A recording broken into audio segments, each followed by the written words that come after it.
Select stream. I just updated my OBS and I got this thing where I can like select stream to see the views. It's kind of cool. Refresh. There we go. I'm hungry, rich, and good. I'm not even gonna do famine, affluence, and morality.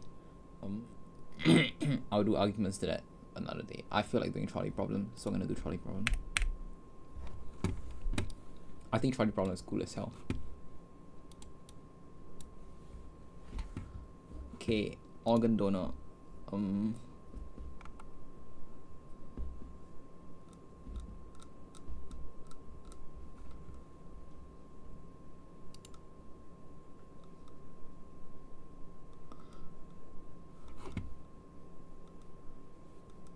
I think under trolley problem, I need to add like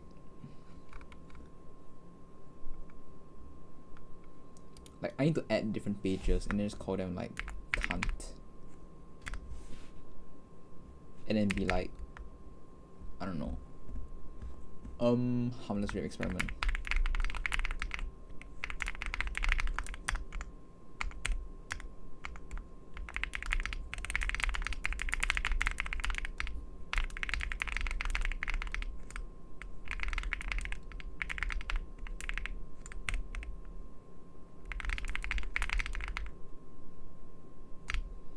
If you rape her, she will.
I think tools to solve problems doesn't sound very persuasive. Direct machinery, direct. We cannot use them as direct.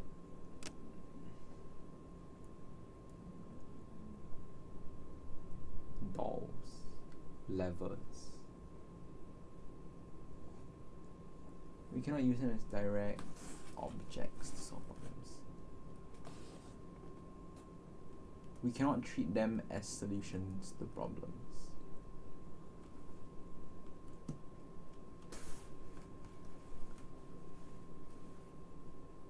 We cannot treat them as cogs in a problem-solving machine. That sounds nice, right? They're cogs in a problem-solving machine. You cannot treat them as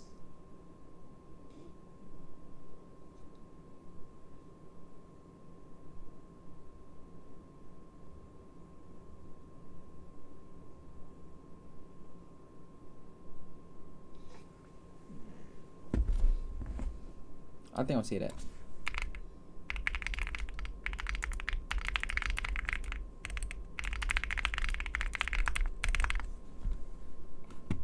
Okay, let's go at the trolley problem. Organ donor. I remember Ashish had a lot to say on this. Something about means to an end and then something about quarter. Like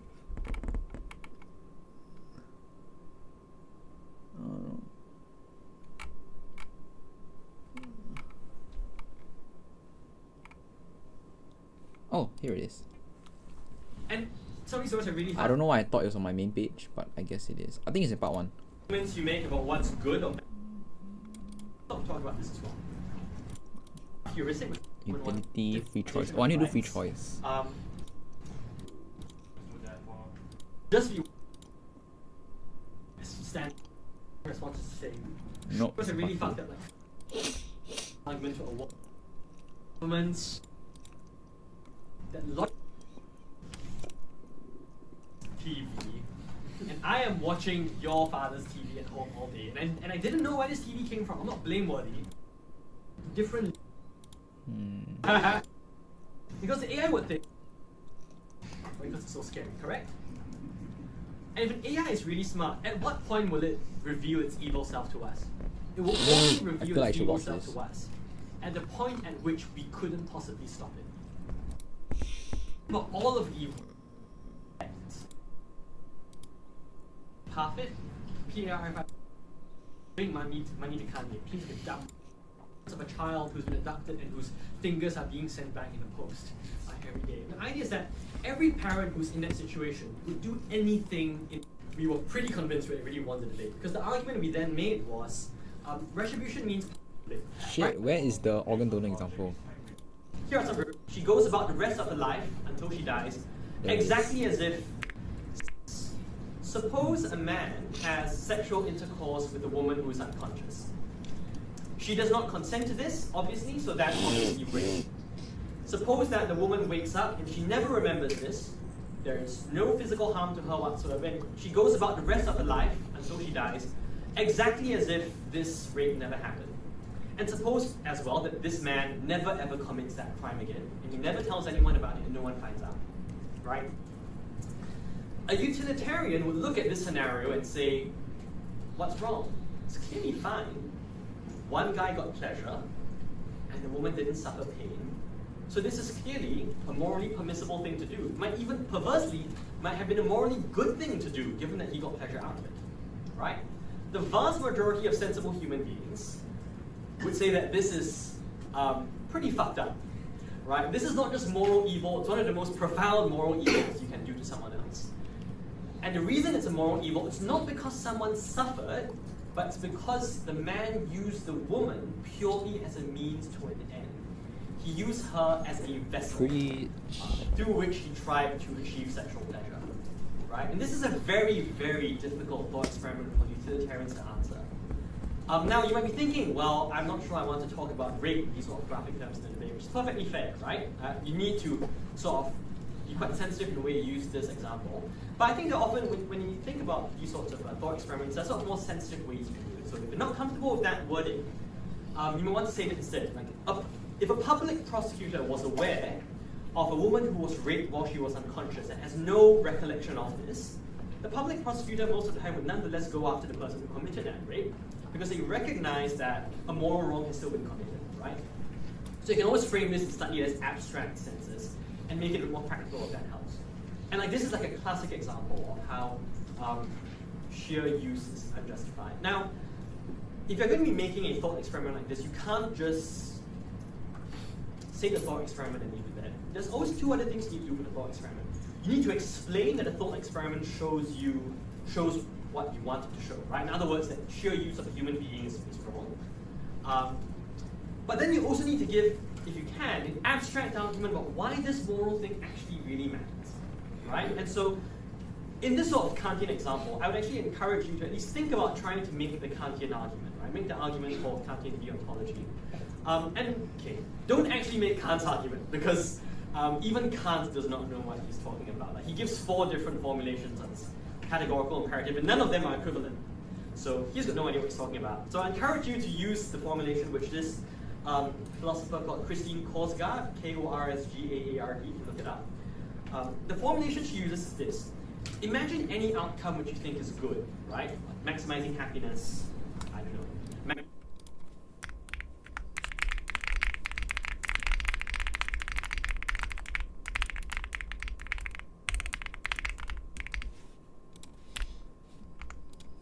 Maximizing the outcome which you think is, look it up. Philosopher called Christine Korsgaard, Korsgaard, you can look it up. The formulation she uses is this. Imagine any outcome which you think is good, right? Maximizing happiness, I don't know, maximizing bagels, anything, right? The question always arises, why is it that this particular outcome, this particular thing is good to begin with? And the answer Christine Korsgaard gives is that something is only good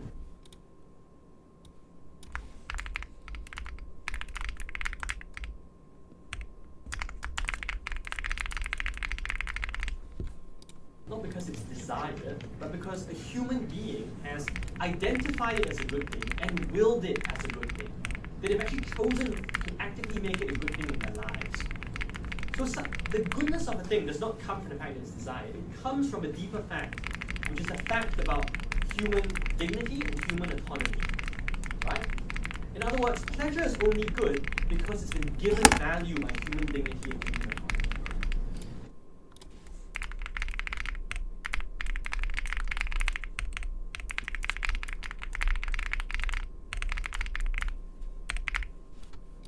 And if the value of pleasure comes from human dignity and autonomy, then it never makes sense to undermine human or to ignore human dignity and autonomy in favor of maximizing pleasure, because pleasure is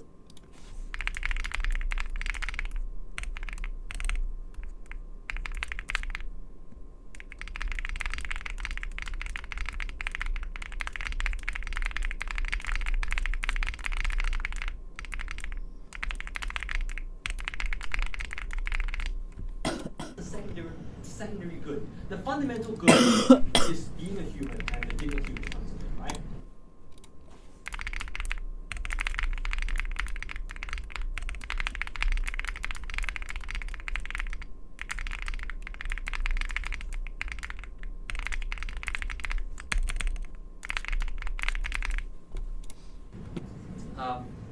And I think that's a fairly simple argument you can make lots of ways. Now, you're thinking all of this is very abstract, but again, if you think about it, there are many, many debates where you can use this, right? This house would use human shields in war. It's like a clown.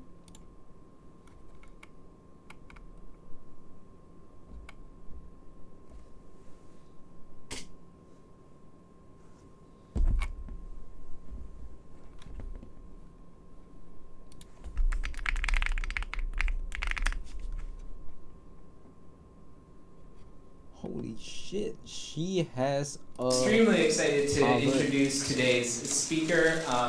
I have a personal interest in this topic because I've always been at meetings and events that have told me that... Okay, we got Kot's Kantian arguments for the value of humanity. This shit has to be it. We move notion down.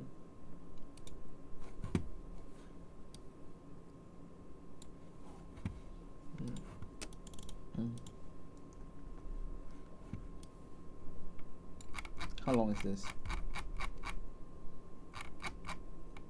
Okay, sure.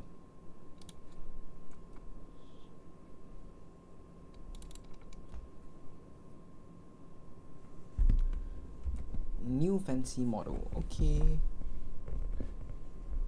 Oh wow, neither of these succeed. Okay, let's see.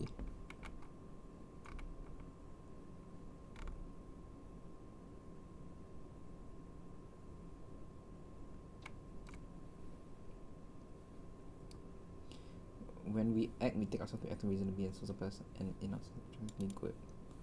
Suppose you make a choice and you believe what you ought for is a good thing. How can you justify it for its goodness? Good and objectively good, and interchangeably simply from good and. Cause God's using humanity as a synonym for rational nature.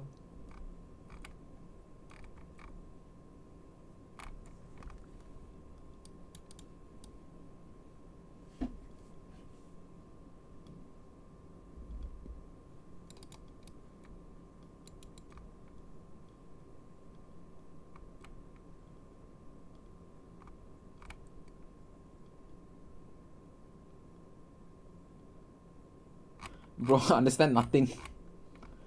I'll come back to this one day.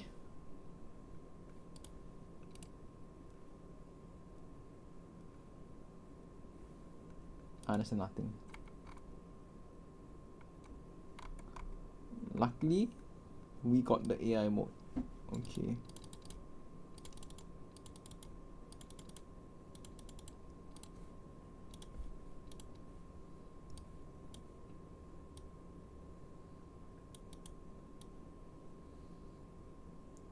We must treat our own rational nature as valuable.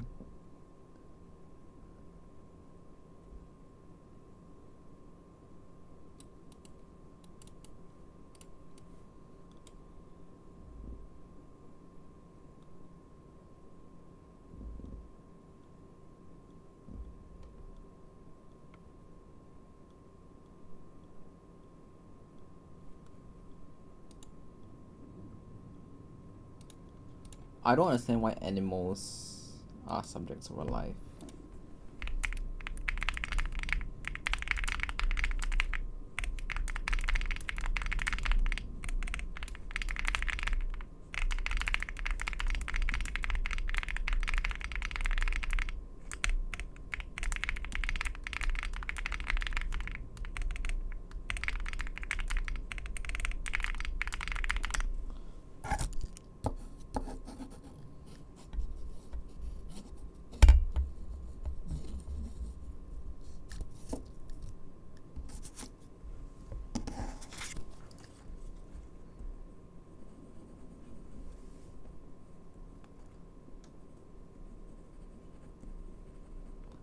Subject of our life is more than just being alive. Conscious means being a creature whose life matters to them regards of meaning.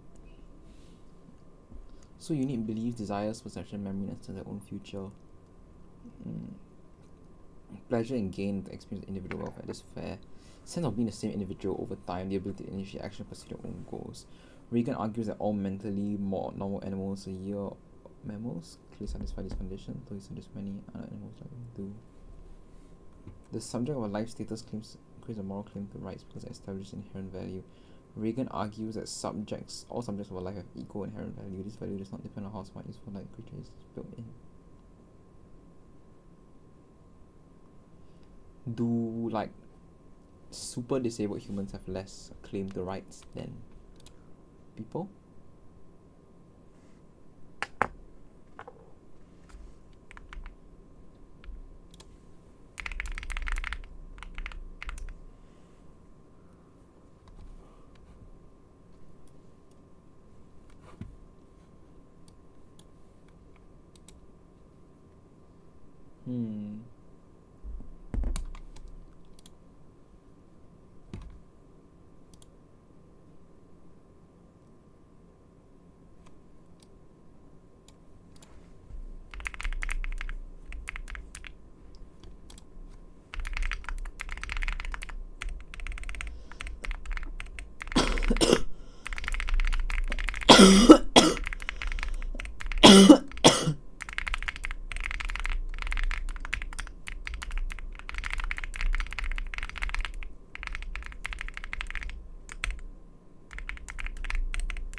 Can't.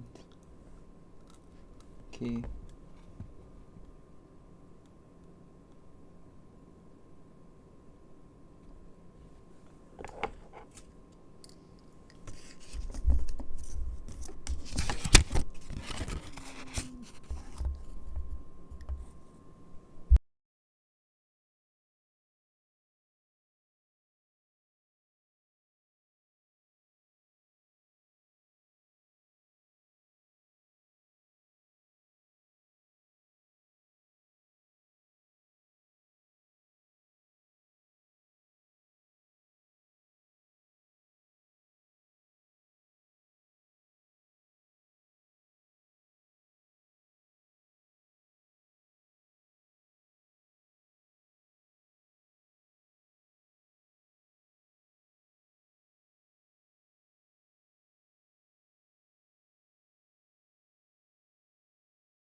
I went out to ask if anyone was making food, and the answer was no, and I was sad. Okay, my camera's back on. Cunt. I think this is the cunt end argument.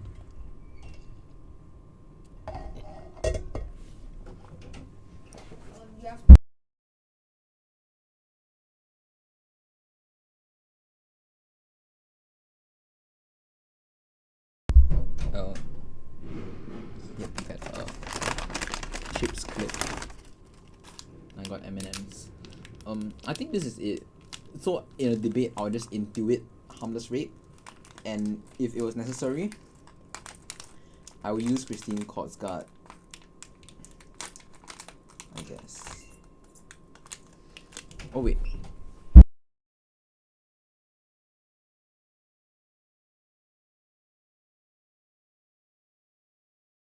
Okay.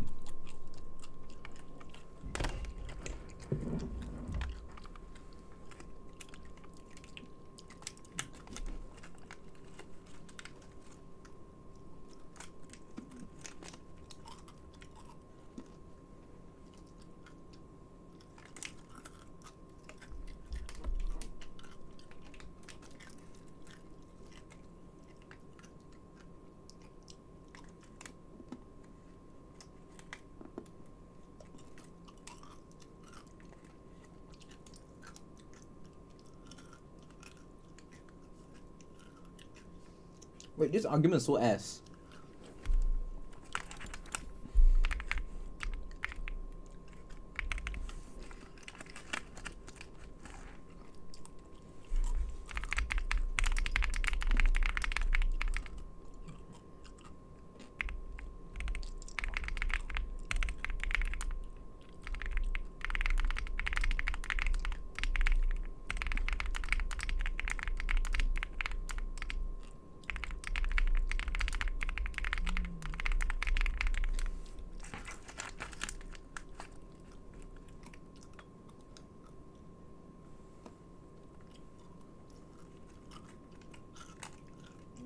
Okay.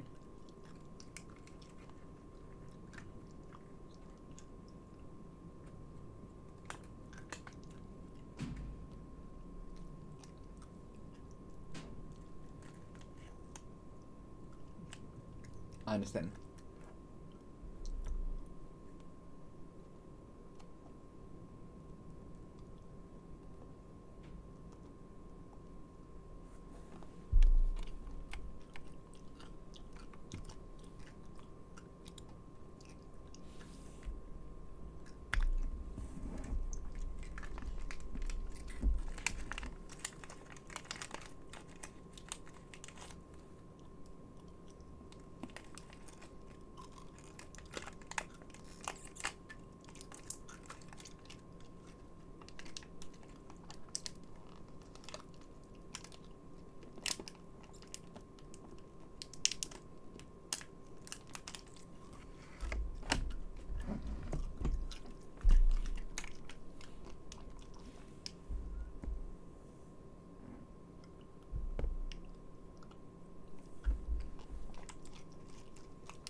I think I understand.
I think that's the argument. Like, made better.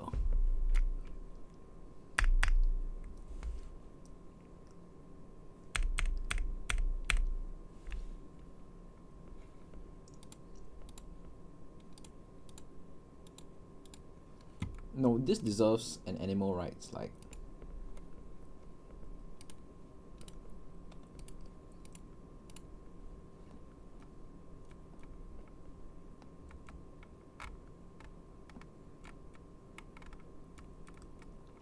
Where is page? Oh my god.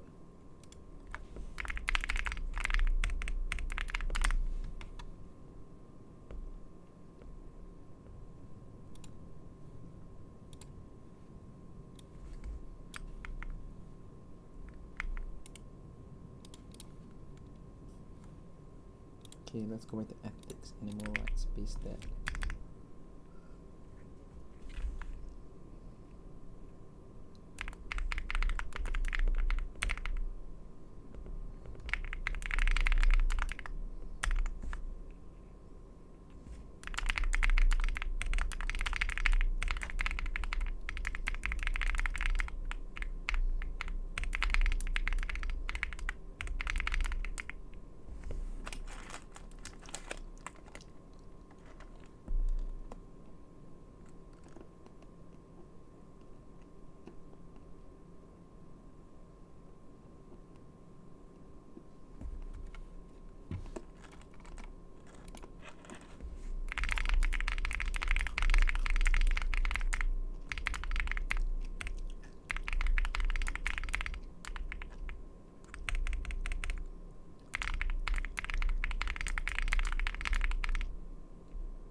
I'm gonna stop here and paste the ChatGPT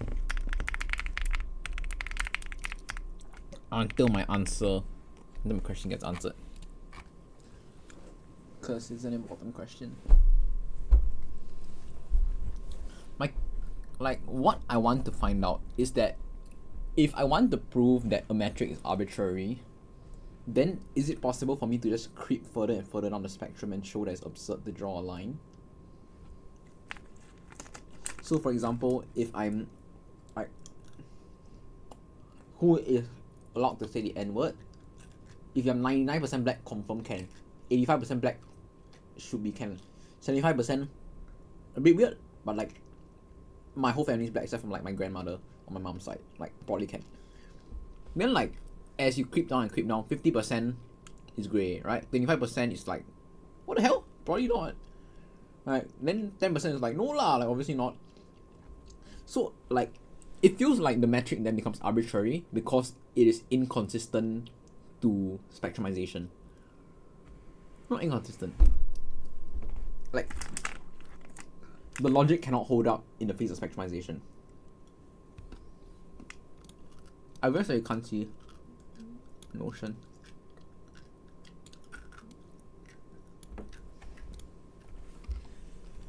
I guess that's weird.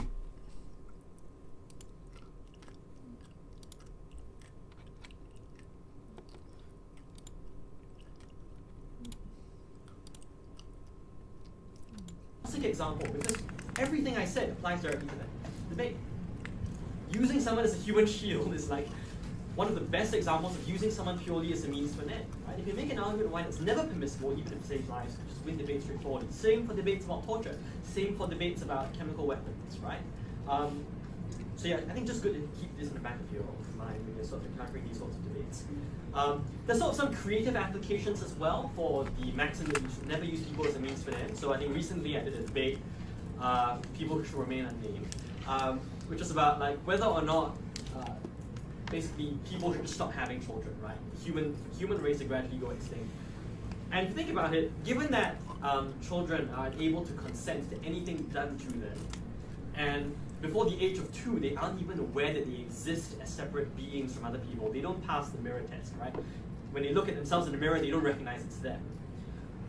You know, isn't every parent who decides to have a child just using that child exclusively as a means to an end, given that child is incapable of making choices or determining what's of value in lives of their own, right? So you can with a bit of creativity, you can find sort of weird situations where you can apply these sorts of arguments. You know, and if using someone as a means to an end is never allowed, then you should never be allowed to have children. So you can always think of fun stuff like this. Okay, so that's the first thing, right?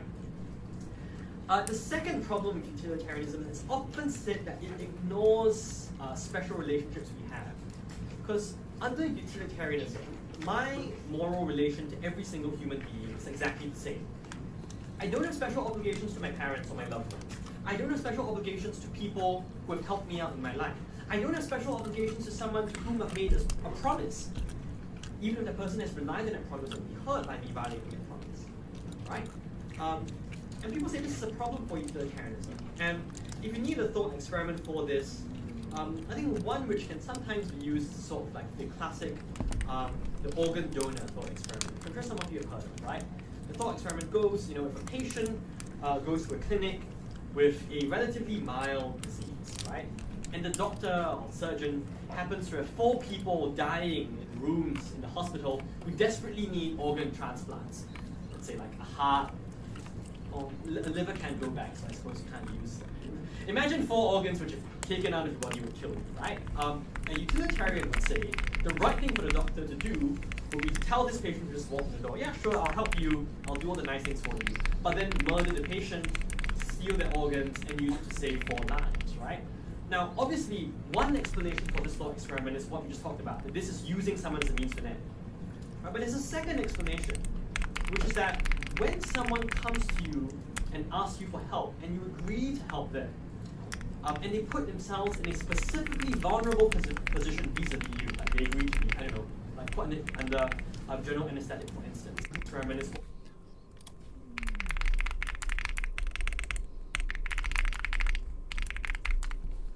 what we just talked about, that this is using someone as a means to an end.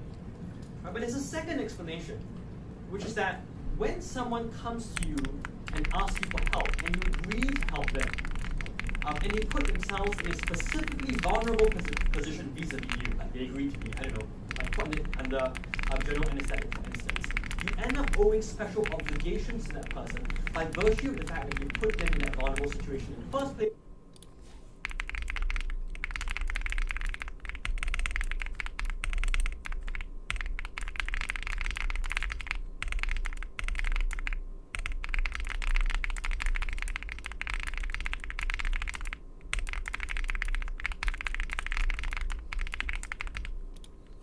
Or because you made an implied promise to them, right? And that's another thought experiment. So you can sort of talk about this as well. Again, this might be relevant for debates about whether or not you let in immigrants, right? You might want to say the government has a special relationship to its own citizens, which it does not owe to other people around the world, even if these other people are suffering greatly, and will be, net happiness and will be increased if you help them. The third problem with utilitarianism, again, this might be relevant for debates about whether or not you let in immigrants, right? You might want to say the government has a special relationship to its own citizens, which it does not owe to other people around the world, even if these other people are suffering.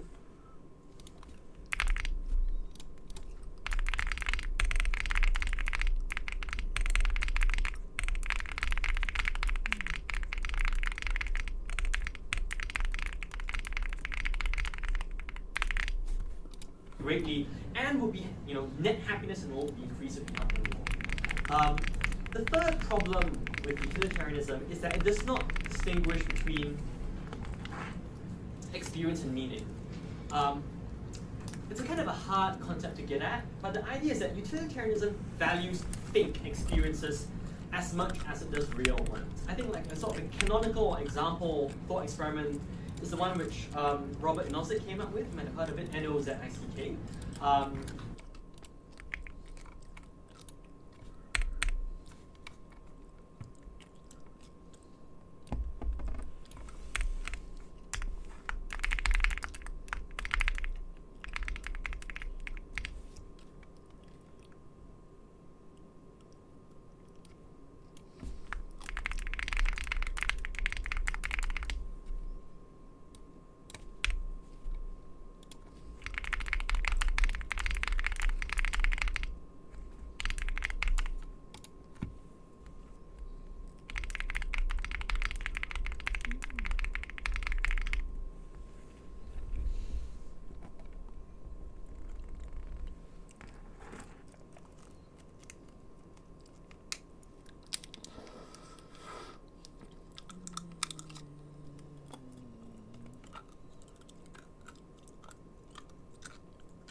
It's 28, so it's 22.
What do you call...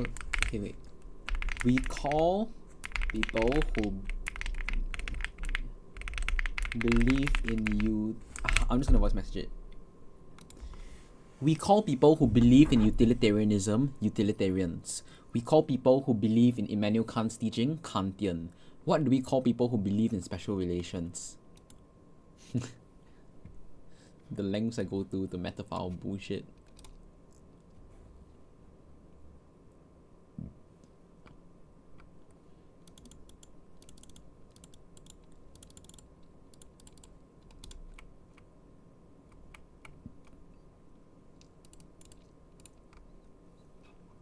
Agent relative theorists.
I just looked over the TPDC Discord and everyone and the mother is inside and I really don't want to join, so whatever.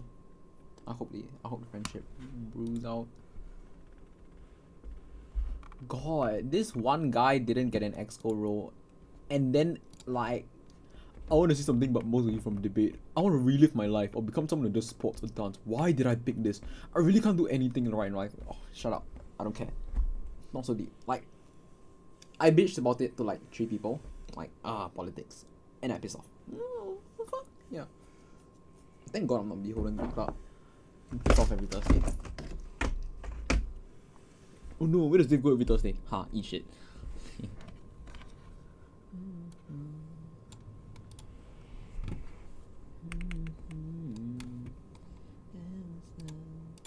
Yeah, you burn inside my memory so well. You can't remember. I wish you can't remember. Yeah, you burn inside my memory. That's slow. Wait, I need to check that. I don't want my stream to be slow every time. Is it as slow as possible? I hope the latency is as low as possible. It is, bruh. Can you see my stream, bruh?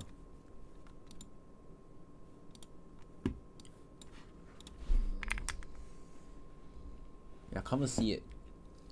That's weird. That's lame.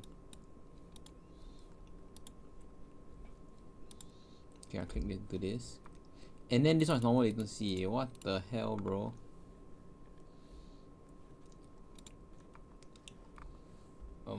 Whatever.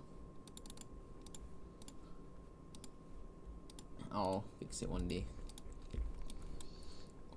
Okay, we got loop trolley problem. Welcome back to 90-Second Philosophy with Carneades.org. Today we're going to be continuing our series on thought experiments and ethics with the loop trolley problem. Now, the loop trolley problem is proposed in order to deal with an objection to comparing the original trolley problem and the Fat Man trolley problem. If you haven't checked out those videos, you should do it now.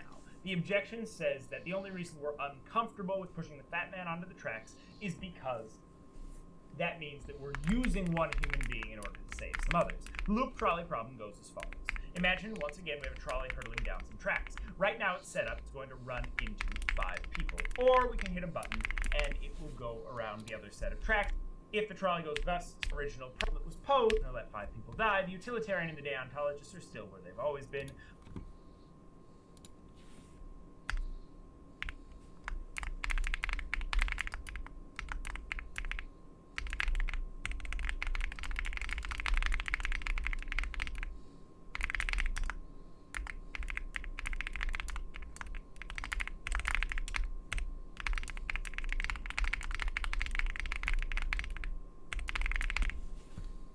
But our intuition says it's better to kill one, even if we'd be using that one to save the other 5.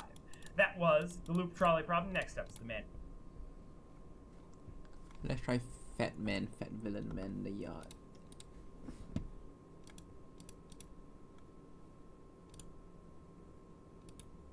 God damn it. Oh. I can't believe this guy is actually like popular and and cares.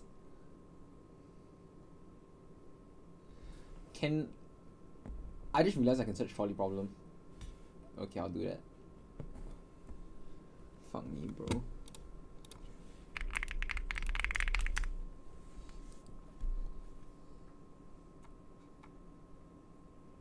What the fuck is the organ donor trolley problem? Fat villain. Man in the yard. Fat man. I'll see irritated.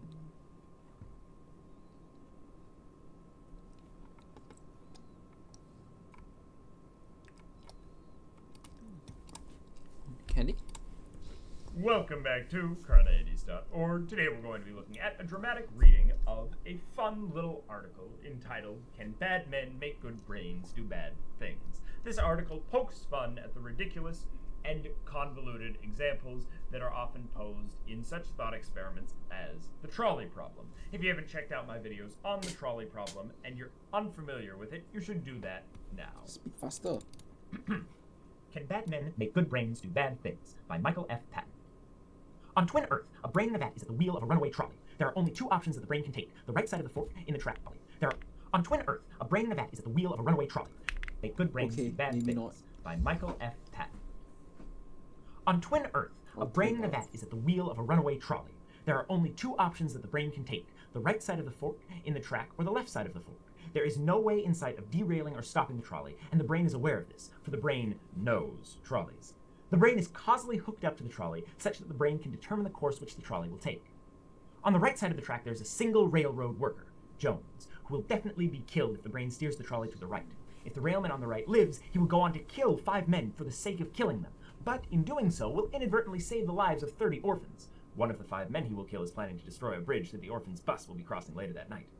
One of the orphans that will be killed would have grown up to become a tyrant who would make good utilitarian men do bad things. Another of the orphans will grow up to become G.E.M. Anscombe, while a third would invent the pop-top can. If the brain in the vat chooses the left side of the track, the trolley will definitely hit and kill a railman on the left side of the track, Lefty, and will hit and destroy 10 beating hearts on the track that could, and would, have been transplanted into 10 patients in a local hospital that will die without donor hearts. These are the only hearts available, and the brain is aware of it. The brain knows hearts. If the railman on the left side of the track lives, he too will kill 5 men. In fact, the same 5 that the railman on the right would kill. However, Lefty will kill the 5 as an unintended consequence of saving 10 men. He will inadvertently kill the 5 men, rushing the 10 hearts to the local hospital for transplantation. A further result of Lefty's act would be that the busload of orphans will be spared. Among the 5 men killed by Lefty are both the man responsible for putting the brain into the controls of the trolley and the author of this example. If the 10 hearts and Lefty are killed by the trolley, the 10 prospective heart transplant patients will die, and their kidneys will be used to save the lives of 20 kidney transplant patients, one of whom will grow up to cure cancer, and one of whom will grow up to be Hitler. There are other kidneys and dialysis machines available, however the brain does not know kidneys, and this is not a factor. Assume the brain's choice, whatever it turns out to be, will serve as an example to other brains in vats, and so the effects of his decision will be amplified. Also assume that if the brain chooses the right side of the fork, an unjust war free of war crimes will ensue, while if the brain chooses the left fork, a just war fraught with war crimes will result. Furthermore, there's an intermittently active Cartesian beam.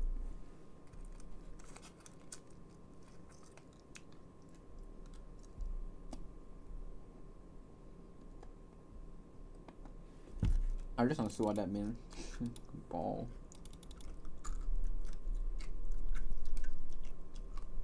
Fuck! I dropped my M&Ms. No! Oh my god. I'm going to eat them off the floor like a fucking dog.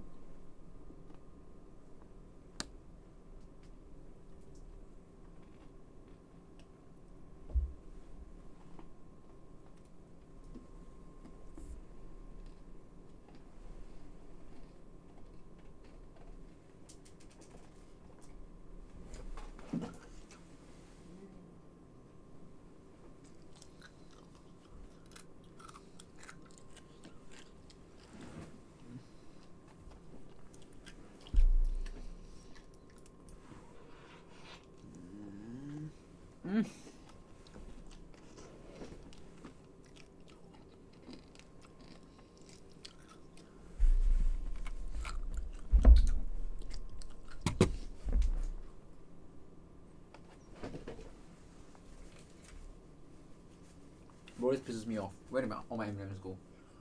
How do I enter my room?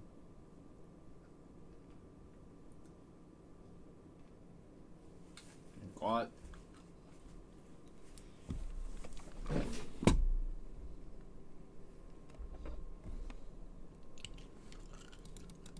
I think this guy has no idea what he's talking about. Wait. Brain of that. What did James Mill do? I don't know what James was doing. Fuck. Right. He's Bantham's kid, right?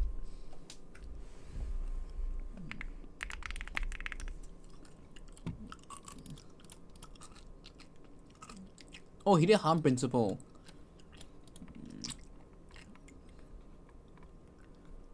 Okay, let's do working theories.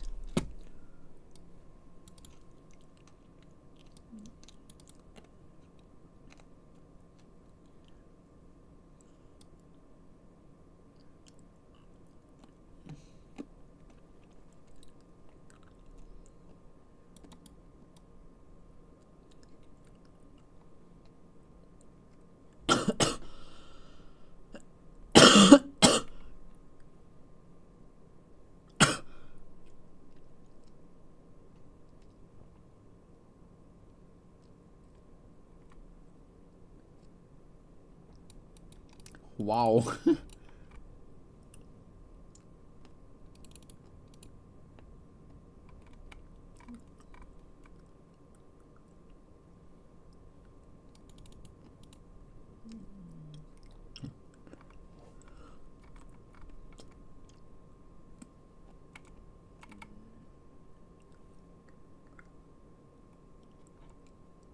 Oh, harm principle.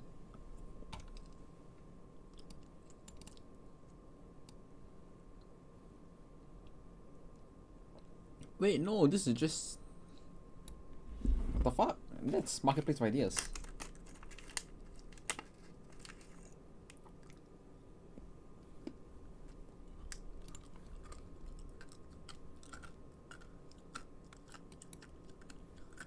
Okay.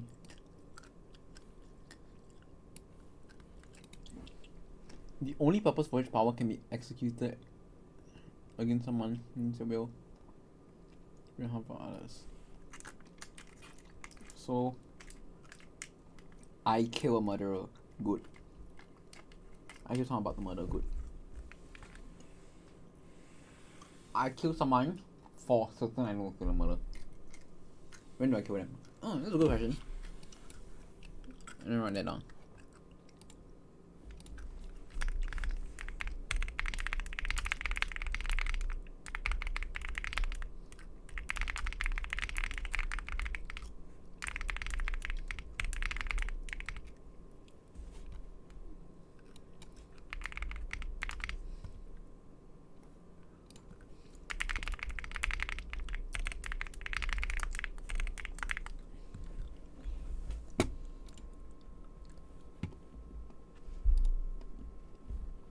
Okay, back to philo.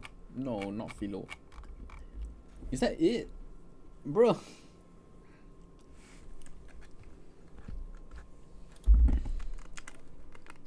That should be under types. Ethics. Oh no, it shouldn't be ethics. Should be philo.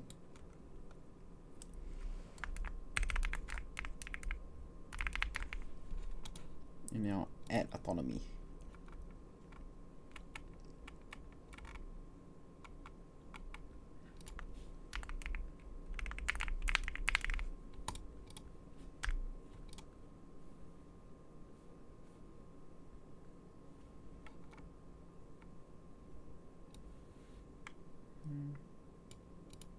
Open philo.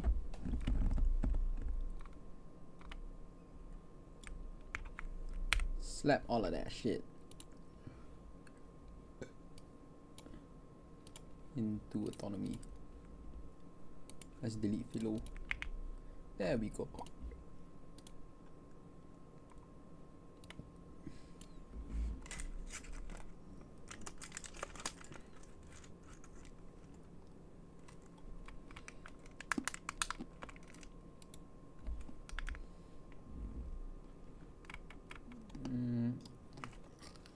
Anything cool?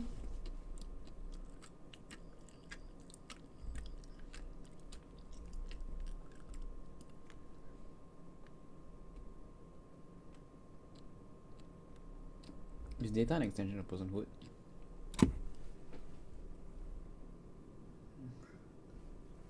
I guess to add, I can say that data is the means in which we use.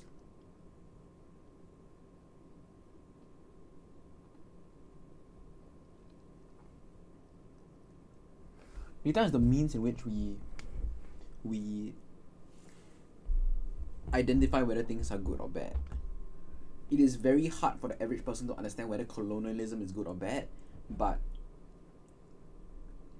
given data, rational thought, and arguments online, they're able to find the best perspectives on issues. This gives them agency. Agency is important. This is very crappy, but I guess.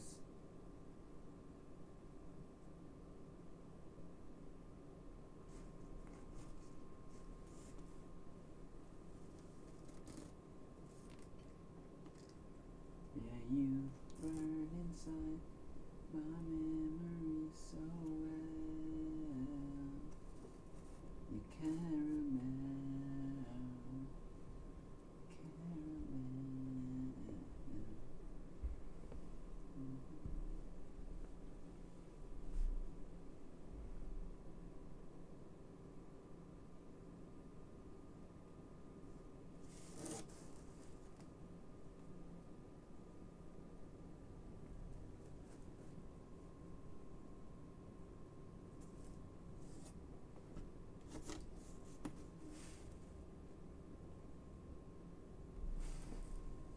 Oh, this looks like me just holding cardboard on the screen.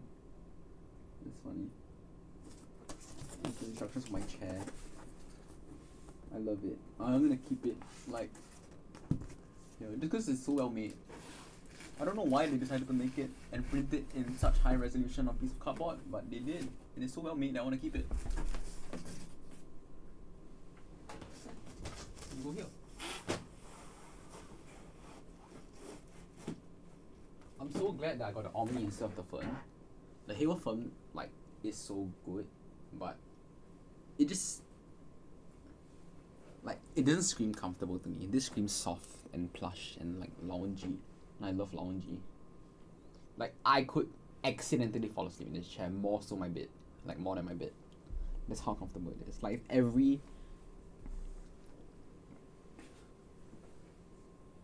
If every mattress was made from this, I would scream and nuts. Oops.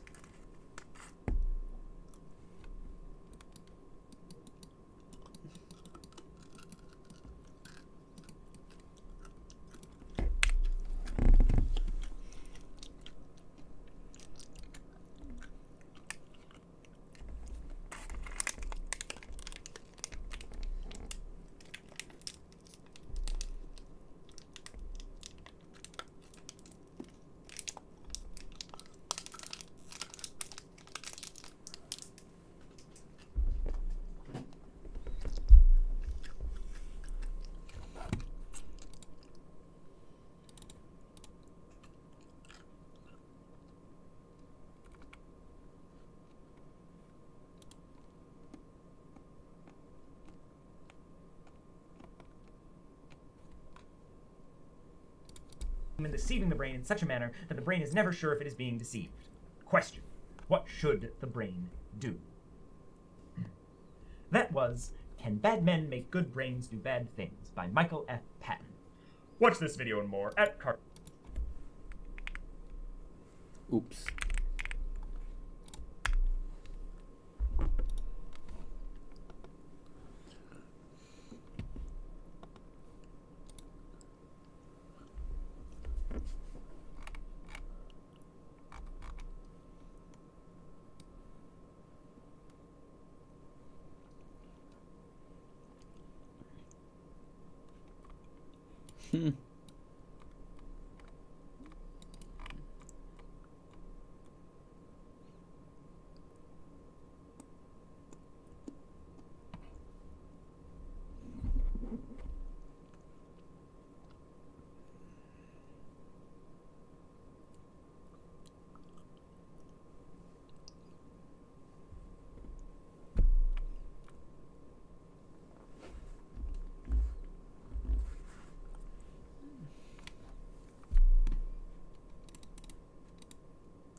I want to understand how this disproves regular thought experiments. Because I feel like the argument for thought experiment just be it can't happen or you don't have the information is that we have to operate under the information. Or like assume that the information is random. So if we have 500 cases of like a rule utilitarian thing lah. So it's very like weird to me that like they forced it, I guess.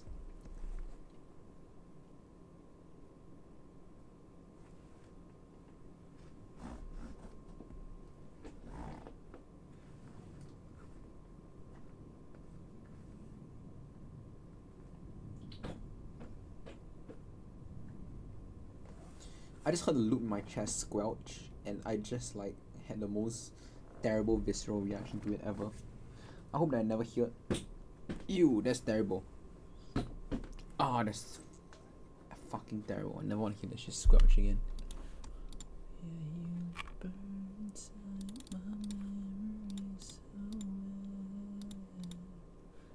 Welcome back to 90-Second Philosophy and Carneades.org. I don't think this is philosophy, it is fucking game theory. Thought experiments with a thought experiment in logic. This is going to be the iterated prisoner's dilemma. If you haven't watched the original video on the prisoner's dilemma, you may be. Ah, fuck it, I'll watch it.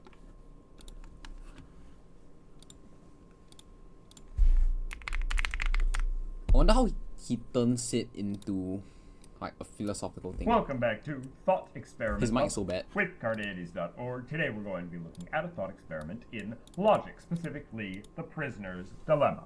Imagine that you are sitting at a table in an interrogation room with an interrogator. Both you and your partner have been captured for some crime. The interrogator tells you they don't quite have enough evidence.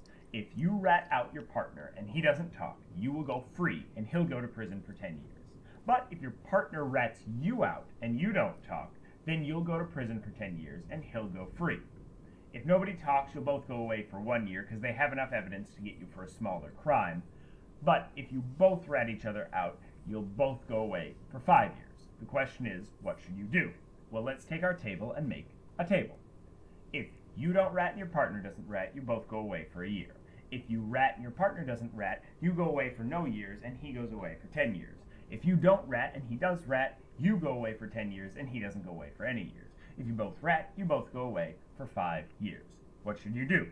Well, the prevailing wisdom is that you should add up the number of years you get in each column of choice. If you don't rat, you could either get 1 or 10 for a total of 11, and if you do rat, you could either get 0 or 5. From that, the clear answer seems to be you should rat your partner out. But don't come crying to me if you end up with a rat nailed to your door and a price on your head. That was the prisoner's dilemma. Check out next the iterated prisoner's dilemma. It's best if both don't rat, but rat don't rat. Like,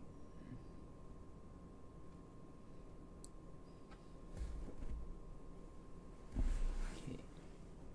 No, like It's best if both don't rat. Rat don't rat, you lose. Rat. You lose less.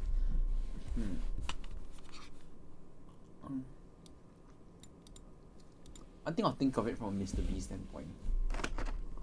Like, split, steal.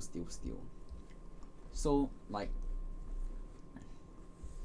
steal 0, split steal, like money 0, split, half. Then from a game theory standpoint, it makes sense to only split.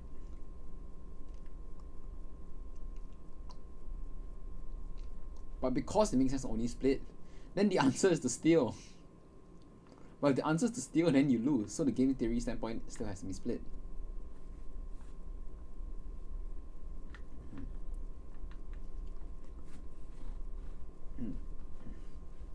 If it's a single time, you have more. I think if it's a single time, you steal. If it's multiple times, you tit for tat.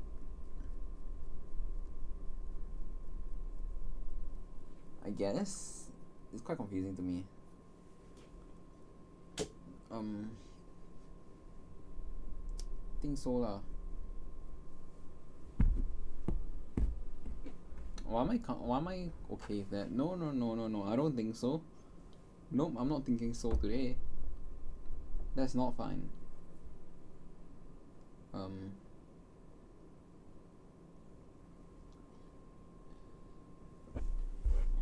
a game theory standpoint, neither.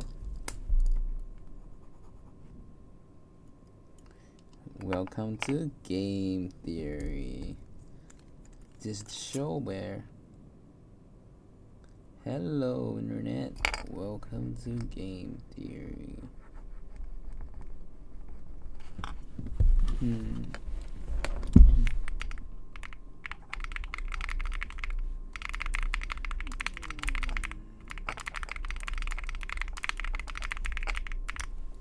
Okay, what does ChatGPT think?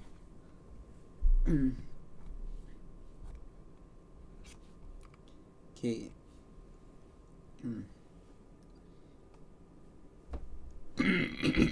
Defecting makes sense because of Nash equilibrium. No, what? Defecting leads to Nash equilibrium. Both defect because neither can improve by changing alone.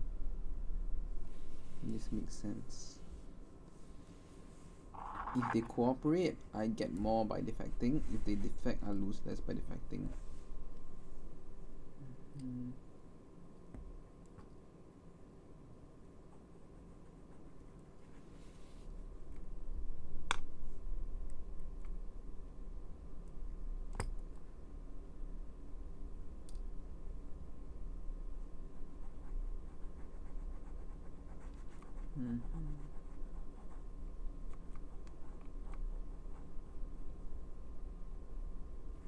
Shut up, no future.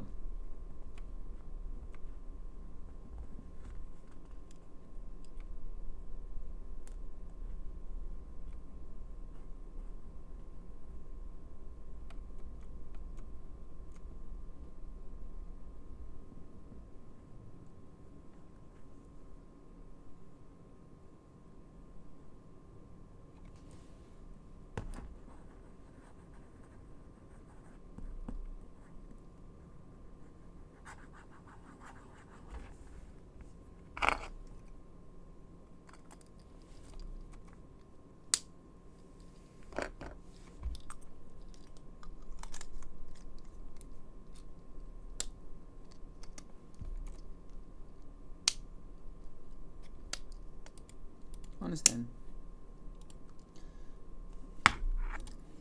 So, imagine we have our original prisoner's dilemma, but instead of just doing it once with one person, you do it a bunch of times. And we reverse the scale so that we're trying to get points instead of not get years. What would be the best strategy for getting the most number of Tit points? for Well, tat. this was actually done with a series of computer programs that were all placed in a pot and forced to compete over and over again. The three that were used were a defector, a cooperator, and something called tit for tat. The defector would always rat its opponent out, the cooperator would never rat its opponent out, and tit for tat would start not ratting out and then would mimic whatever the other player's last move was. Defector versus defector, they would both rat and therefore gain a moderate number of points. Two cooperators would gain more points than that because neither of them would ever rat. And tit for tat versus tit for tat would kind of mimic the cooperators because they would both end up not ratting and therefore gain a lot of points. If you ended up with a defector versus a cooperator, however, the defector would get the maximum number of points because they would be beating on the cooperator who would never rat them out. A defector versus tit for tat, the defector would win the first round, but after that it would look like defector versus defector, and a cooperator versus tit for tat would look exactly like the cooperator versus cooperator. It should be clear that the people who are going to win are going to be the tit for tat program. This was actually done later with a bunch of different programs submitted by a bunch of different people from around the world. Lo and behold, the program that still won out of all of these different programs for the iterated prisoner's dilemma was tit for tat. This just seems to prove the old axiom: do unto others as you would have others do unto you. Watch a new video every day this month at carneades.org, and stay skeptical, everybody. Bam. Welcome back to 90 Second Philosophy with carneades.org. Today we're going to be continuing our series of probably problem you should do. Like hurtling down some track. You're up on a Batman onto the be saved. However, you seems it better to psychologist. It seems in this eye because we have some qualms with pushing someone onto the tracks. So that was the Fat Man trolley problem. Next up is the Fat Villain trolley problem, followed by... Welcome back to 90 Second Philosophy with carneades.org. Today we're going to be continuing our series on thought experiments in ethics with the Fat Villain trolley problem. If you haven't checked out the original trolley problem or the Fat Man trolley problem, you should do that now. The Fat Villain trolley problem is basically the same as the Fat Man trolley problem. You have a trolley hurtling down some tracks at 5 people. You're standing up on a bridge above those tracks, and you have the possibility of pushing a fat man onto the tracks. The difference is, in this case, the fat man that you would push onto the tracks that would save the 5 people with his girth is in fact the very villain that set up this ridiculous scheme in the first place that trapped the 5 people on the tracks and set the trolley hurtling down those tracks. It seems to many of us in this case that it would be imperative to push the fat man onto the tracks, and it would in fact be quite poetic.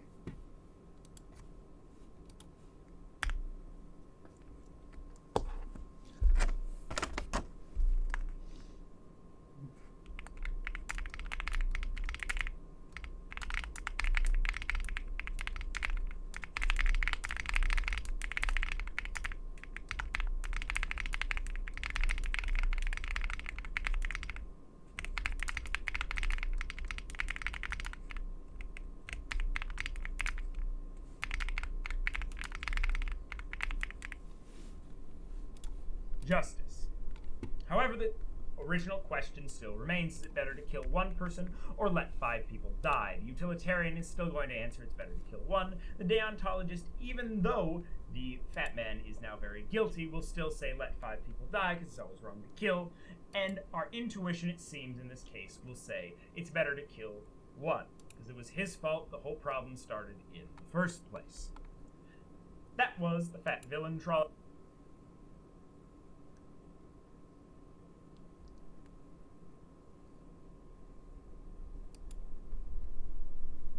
First place.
Morality should prioritize the group over the individual. Having many sustains the system protects everyone. Blame.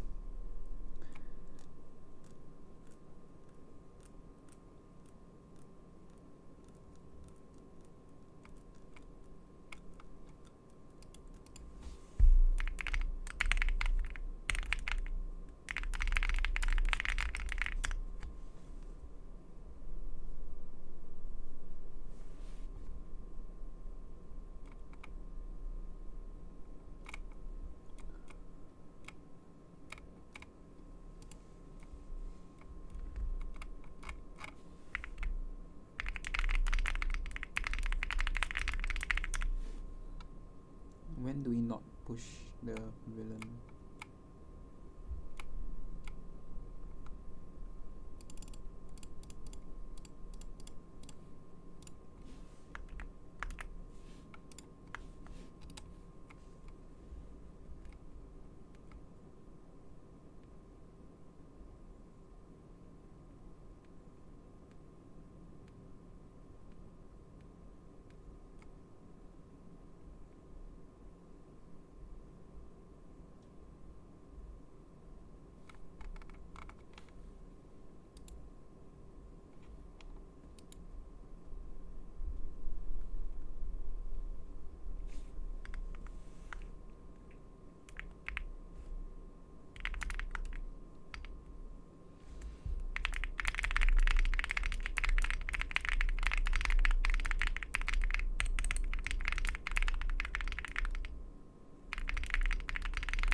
Moral difference to fat man trolley problem.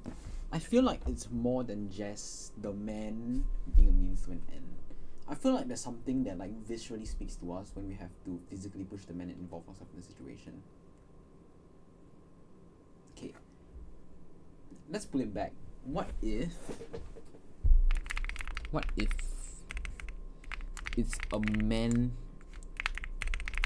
on the tracks connected to a trolley, connected to a lever? That's still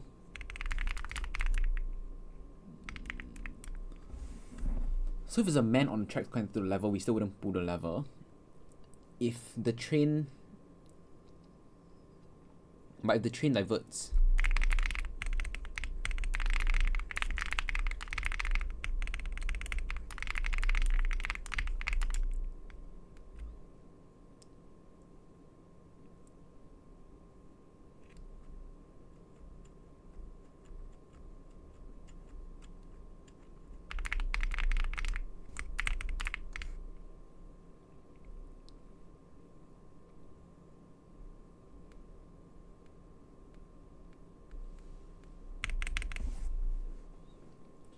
there a way to blur the both? Like the man is both a mechanism and an unforeseen consequence of the train stopping. Of diverting the train. Like I drop the man and I divert at the same time. No.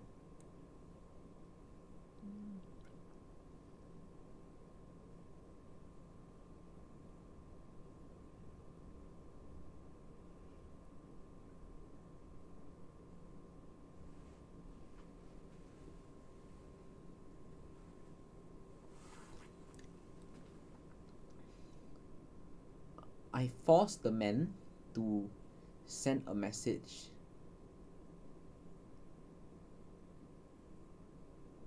No. I cannot make the distinction. There's no distinction. Wait, I don't think there's an overall distinction. Like I don't think it's possible to make a middle ground because either the man leads to the train stopping or the train leads to the man dying. There's no middle ground. That was the Fat Villain Trolley.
The people to tracks.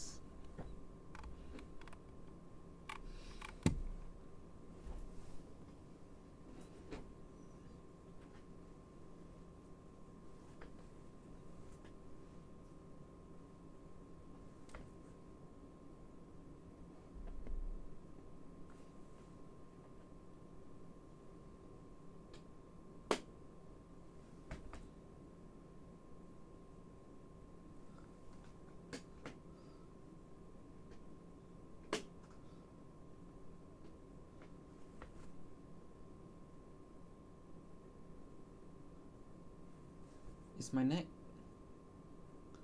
Wait, is sitting straight? No, it's correct, it's correct. I forgot the headrest meant to go out a bit.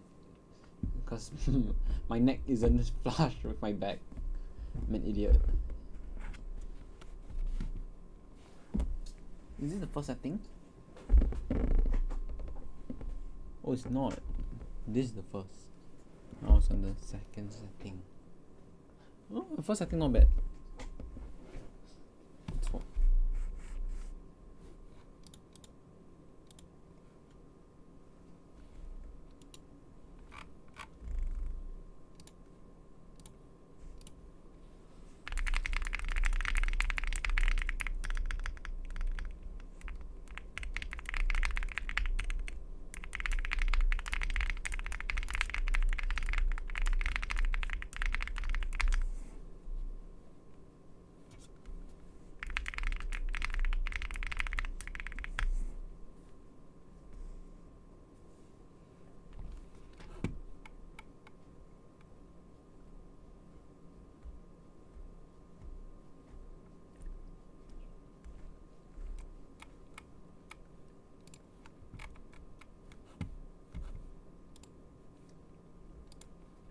Welcome back to 90 Second Philosophy with Carneades.org. Today we're going to be continuing our series on thought experiments in ethics with the man in the yard trolley problem.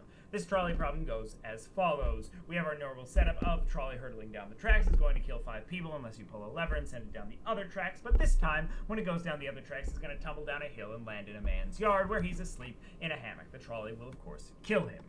The question is it better to kill 1 to save 5, or just to let 5 people die? This problem was posed by Peter Unger, who also posed a number of other problems, perhaps. What about killing 2 to save 5?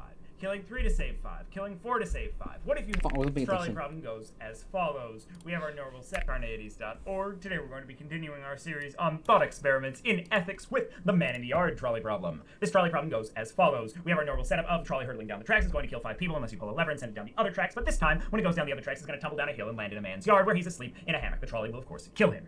The question is it better to kill 1 to save 5, or just to let 5 people die? This problem was posed by Peter Unger, who also posed a number of other problems, perhaps. What about killing 2 to save 5? Killing 3 to save 5? Killing 4 to save 5? What if you have all of these options and you have to choose between them? Is it better to do any one of them, or is it better to just let the 5 people die? It seems in this, is it better to kill 1 person or let 5 people die, that while the utilitarian and the deontologist will stand firm, for our intuition, we get a little bit confused, and we're not sure exactly which way we should fall. It seems that this is more a problem, perhaps, for psychology than it is for philosophy. That was the man in the yard trolley problem. Next up is the organ donor trolley problem, and we'll finish with, can bad men make good brains do bad things?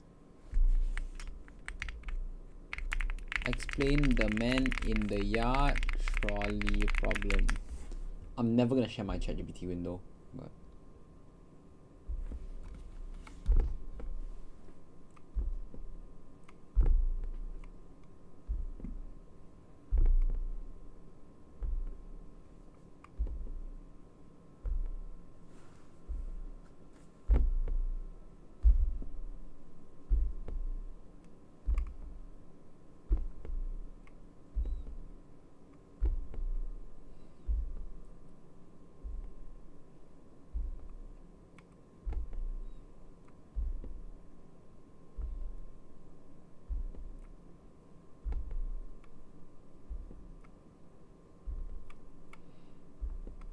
this is a really cool experiment.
Kantian says can.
That's very interesting.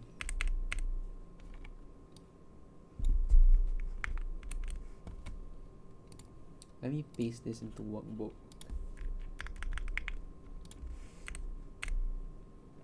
I will answer all these questions one day.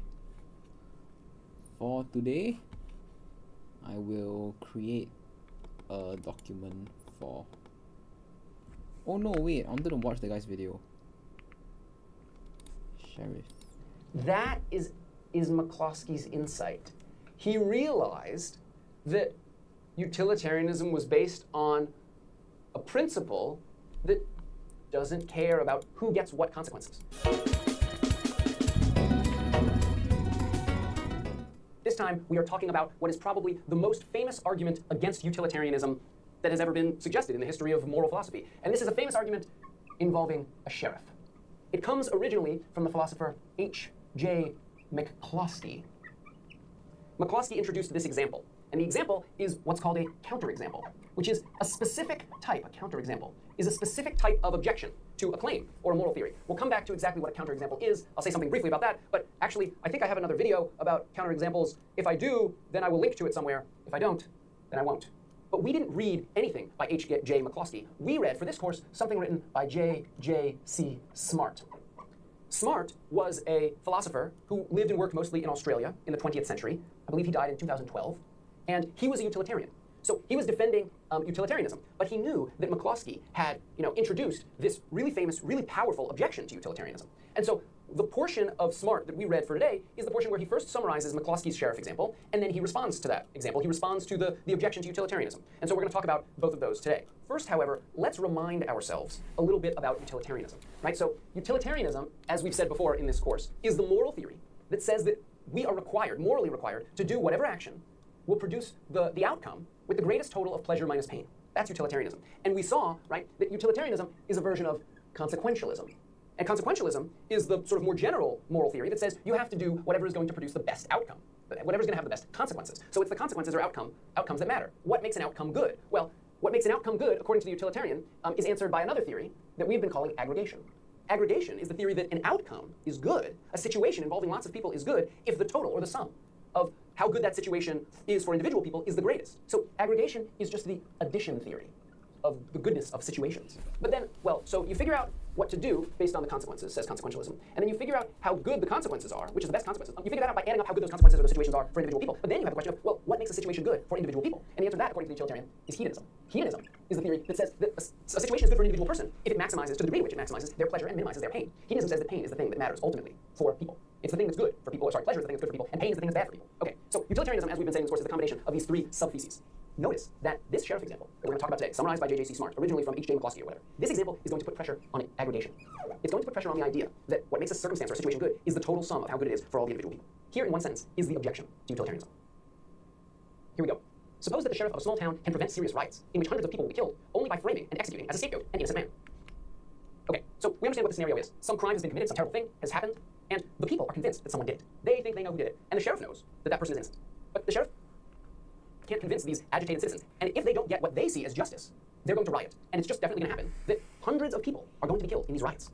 And so, the thought is, this is the thought, and it's not in this sentence, right? But the thought is, so utilitarianism says that the sheriff is morally required to frame the innocent person and have the innocent person killed, executed, even though they did not commit the crime, just so that this riot won't occur, in which, well, indeed, hundreds of people would die. Because utilitarianism says that you have to just do the addition. You have to add up all of the pain caused by not framing the innocent man, and then consider the alternative, add up all the pain that framing this person. So utilitarianism says that the sheriff has to frame an innocent person. But the thought goes, McCloskey's thought, the thought is, but that's awful. Framing an innocent person is a terrible, terrible thing. And so if utilitarianism gets this result, well, then I high-key would it's not frame moral the theory. person. It's a moral theory that's supposed to tell us which actions are right and which actions are wrong, but it tells us that this profoundly wrong action is right. So it's a wrong theory. That's the sense in which this is a putative counterexample. It's an example that goes counter to the generalization. Right? Utilitarianism is a theory that's basically just a generalization. It says all the actions like this are good and all the actions like that are bad. And so when you have a general statement like that, you can disprove a general statement like that with a single example. A single example that goes counter to that general statement. Right? If you can find a single example of some action that utilitarianism says is good but is actually bad, like this, then you've proven that utilitarianism isn't correct. It isn't true. It isn't a true generalization about which actions are good and which actions are bad. That's the sense in which it's a counterexample. A counterexample is just one type of objection to a philosophical theory or to any general claim. That's the objection. If you've understood what's going on, then you should feel the force of this objection. You should think, oh, utilitarianism is in trouble. It's in desperate trouble. This is bad because you should think, oh, God, framing an innocent person is terrible. And so any moral theory that says it's good is just out of whack. It gets the wrong result in this case. Notice also that the problem is fundamentally a problem with the aggregation portion of utilitarianism. Aggregation just says that if you want to know how good a situation or an outcome is, then you just do addition. 2 plus 6 equals 8. You get that same result as if you did 4 plus 4. That also equals 8. Here's the thing about addition. Addition doesn't care about the distribution of things. You still get the same rate. Even if you have more over here than you have over here, right? You still get 8. If you divide them evenly, you still get 8. Aggregation, as a theory about what makes a situation good for people, it doesn't care about the distribution of pleasure and pain. It just cares about the total. It just cares about the sum. So utilitarianism doesn't care if someone is innocent of a crime. Punishing them might be the right thing to do even if they are innocent, so long as punishing them will result in the most pleasure and the least pain. That is McCloskey's insight. He realized that utilitarianism was based on a principle that doesn't care about who gets what consequences. And so he's trying to put pressure on that theory by leveraging the fact that we have a moral intuition that it does matter who did what. Right? It doesn't matter what consequences you get based on your own actions. So he's leveraging that fact to attack utilitarianism and show that it's an incorrect, flawed moral theory. Okay, that's the objection, that's the counterexample. That's the main thing I wanted to get through in this lecture or whatever. But it's worth talking about Smart's response. Okay, so here's what Smart says. Initially, Smart points out that utilitarian could respond to this example and say, well, look, actually, utilitarianism gets the result that the sheriff shouldn't punish the innocent man, shouldn't frame the innocent person, right, and have them executed because when you frame someone, there's always a big risk, a significant risk that you're going to be found out, and if you're found out, then that's going to undermine the faith that the people in society have in the justice system, and we undermine their faith in the justice system. Terrible, terrible consequences result. Yes. Much worse even than the riot. And so the thought is, utilitarianism gets the right result. That's the first utilitarianism response that Smart goes. But Smart admits that McCloskey has a rejoinder. He has a reply to that, which is just this. You can keep tweaking the scenario, right? You can add the fact that the sheriff is very good at framing people, knows about himself that he's very good at framing people. He knows that he'll get away with it. He's trying to do the morally right thing, but he knows he can pull off framing someone and not get caught. What if he knows that, right? If he knows that, then you have a new situation, a new scenario, and it seems to function as a counterexample to utilitarianism. So Smart just ends up admitting that, yes, utilitarianism, the moral theory, gets the result in some situations like this, that the morally required thing, morally right thing, is to frame an innocent person. And Smart's ultimate response to this, as a utilitarian, is just to say, yes, you're right, but that's the right answer. Framing the innocent man is actually the morally right thing to do. That's what Smart says. And he argues for this just by emphasizing how serious these riots might be, how bad they are. Remember, in the riots, Smart says, people will die, and those people are innocent too. It's not an easy choice for the sheriff. But at the end of the day, Smart says, although it's uncomfortable to frame an innocent person for a crime, it's actually the right thing to do. Because hundreds of people, hundreds, much more than the one innocent person that just needs to be framed and executed, right? Hundreds of innocent people will die. And so Smart just, as we say in philosophy, Smart just bites the bullet. Biting a bullet is something you do when you have to undergo some very painful surgery, right? In order to weather the pain, you bite on a bullet. Well, Smart just bites the bullet. He has to take the pain of admitting that framing an innocent person is the right thing to do. The question, of course, that you should be asking yourself is whether that's right. Whether framing an innocent person in this situation is the morally right thing to do. If it is, then utilitarianism seems like a plausible moral theory. If framing an innocent person is never the right thing to do, then you must think that utilitarianism is false. That makes sense. I want to know how he's writing on the whiteboard.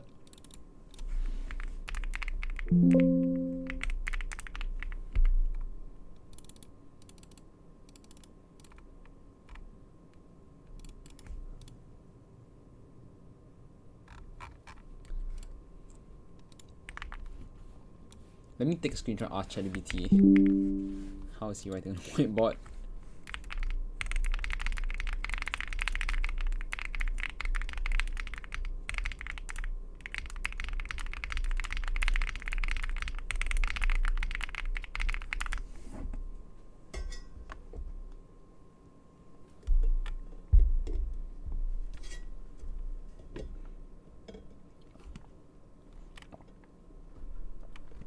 Oh my god!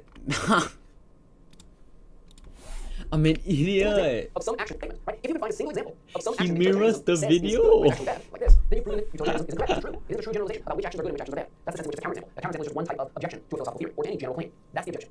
If you've understood what's going on, then you should feel the force of this objection. You should think, oh, utilitarianism is in trouble. It's in desperate trouble. This is bad because you should think, oh, God, framing an innocent person is terrible. And so any moral theory that says it's good is just out of whack. It gets the wrong result in this case. Notice also that the problem is fundamentally a problem with the aggregation portion of utilitarianism. This morning, 21-year-old Otto Warmbier is behind bars in North Korea, sentenced to 15 years in a North Korean prison with hard labor. A visibly shaken Warmbier paraded before cameras, speaking at his trial Wednesday, which only lasted 1 hour. I was used and manipulated. Please, act to save me. Please save my life. Warmbier was found guilty of what the government calls subversion, part of the U.S. hostile policy towards North Korea. In court, they showed this video, accusing Warmbier of trying to steal a political banner from an area off limits to foreigners at the hotel where he was staying with a tour group. 2 weeks ago, Warmbier tearfully spoke at a government-arranged press conference. I have made the worst mistake of my life. His family enlisting the help of former Governor Bill Richardson, the veteran diplomat, meeting face-to-face with North Korean diplomats Tuesday. He did a college prank, a mistake, but 15 years to be sentenced, that's crazy. Hopefully now after the sentencing, it'll mean negotiations can start on his release on humanitarian grounds. Now, those kinds of negotiations have worked in the past. About a dozen American tourists have been arrested there since 2009, all of them eventually released. Hopefully, that will happen again soon. That's bad. Whoa. What's that? I just built a budgeting app in Base 44. Guys.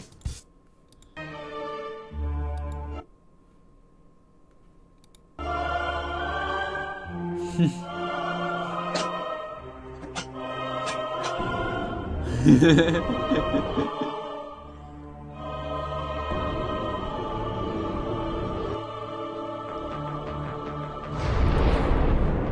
wonder what a remix is.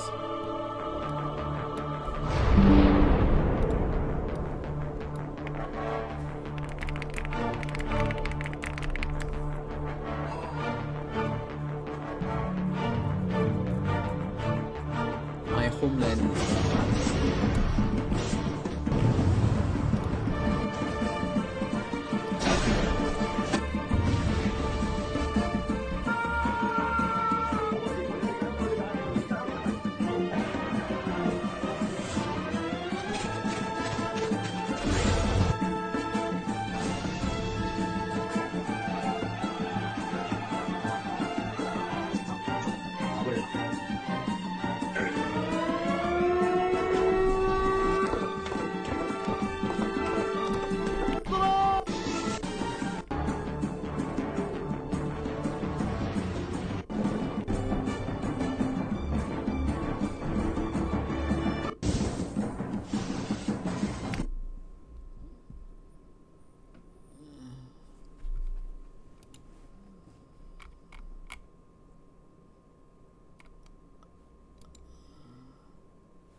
Okay, last one.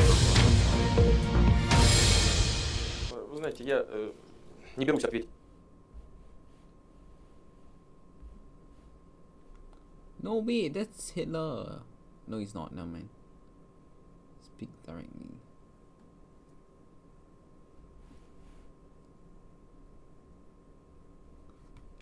Ведь на You know, I can't answer the part of your question about whether homosexuals are born or made. люди рождаются или становятся гомосексуалистами. That is beyond my professional interest. I'm just not qualified to respond. Квалифицированный ответ я просто не смогу дать. Обращаю ваше внимание на то, что в России нет I would like to draw your attention to the fact that in Russia, unlike in one-third of world's countries, being gay is not a crime. В 70 странах мира предусмотрена уголовная In ответственность. 70 countries, there is criminal liability for homosexuality, and in 7 of those countries, they have the death penalty for homosexuality. Принят недавно только закон, запрещающий пропаганду. We have recently passed a law prohibiting propaganda, and not of homosexuality only, but of homosexuality and child abuse, child sexual abuse. Вот, но But this is nothing to do with persecuting individuals for their sexual orientation. за их сексуальную ориентацию. Это две большие разницы, как у нас говорят. There is a world of difference between these two things, so there is no danger for individuals of this non-traditional sexual orientation who are planning to come to the games as visitors or В participants. качестве гостей либо участников Олимпиады не существует. What about the Russian church people who have called for the return of criminal law against homosexual people? Do you support that? Are you horrified by it? What's your attitude? Значит, у нас церковь по закону отделена от государства. In law, the church is separate from the state and has the right to its own point of view. Обращаю ваше внимание также на то, что I would also like to point out that almost all traditional world religions agree on this topic. занимают солидарную позицию по этой теме. А что разве позиция Is the position of the Holy See different from that of the Russian Orthodox Church? позиция Русской Православной Церкви? А разве ислам как-то по-другому? Does Islam treat individuals with non-traditional sexual orientation differently? Другая позиция заключается в гораздо более... Actually, it's even tougher. Вы внимательно прочитайте закон и Read our law carefully and pay attention to its name. пропаганда педофилии. It's called a ban on the propaganda of pedophilia and homosexuality. Педофилии, пропаганда. Ban on the propaganda of pedophilia and homosexuality. В некоторых странах, в том числе в Европе, There are countries, including in Europe, where they're debating the possibility of legalizing pedophilia. легализация педофилии. Публично, в парламентах обсуждают. Publicly discussing this in parliament.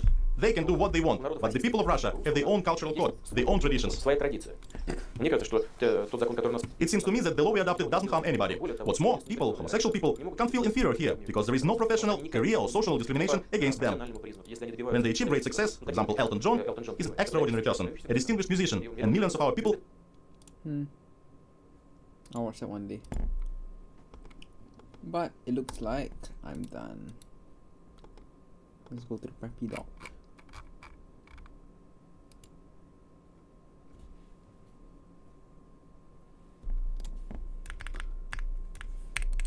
Fuck, can you like not? Okay. I'm gonna find 10 motions and I'm gonna Tommy all 10 motions.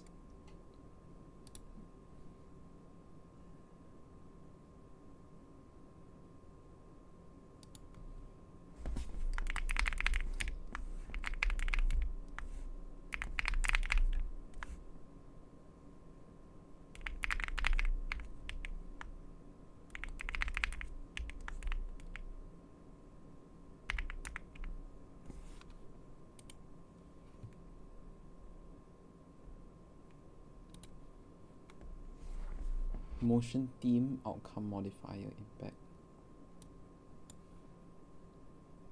How do I do this? Where's my notebook?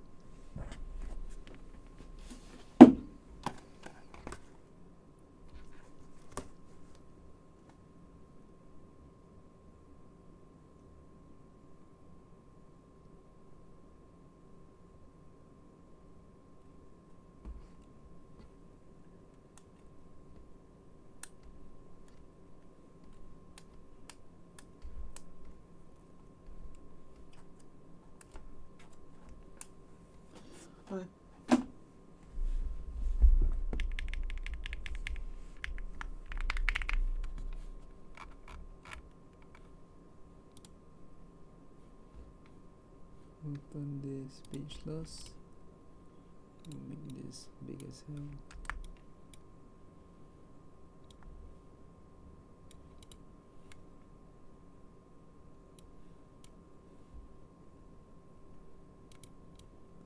Fuck the page break.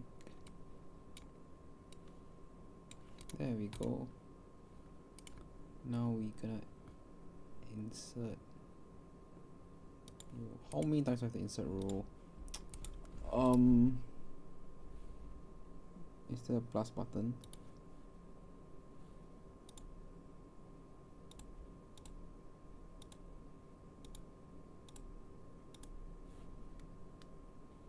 Is there no way to insert columns? That's weird. Wait, let me try. If I insert a 2x2 table. Oh, damn it.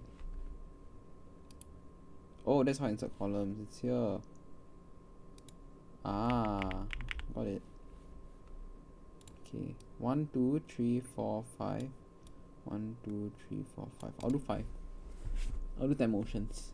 I'll be streaming for 2 hours. I'm not tired. I'll shower and come back after I watch a movie or something. It is 3 a.m. Looks like I won't come back. Who pinged me in Discord?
Okay. Singapore.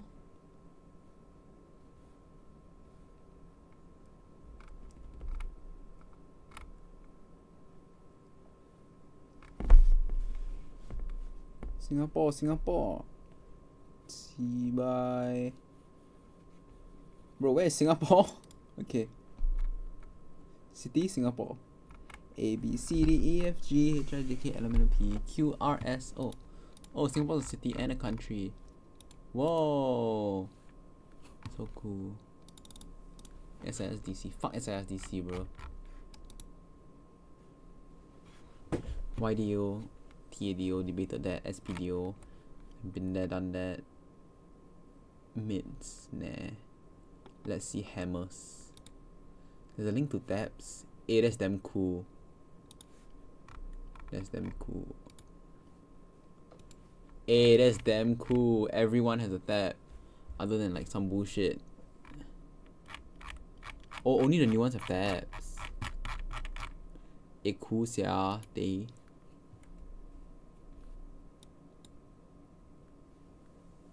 Isaac Sim. Joven Owl.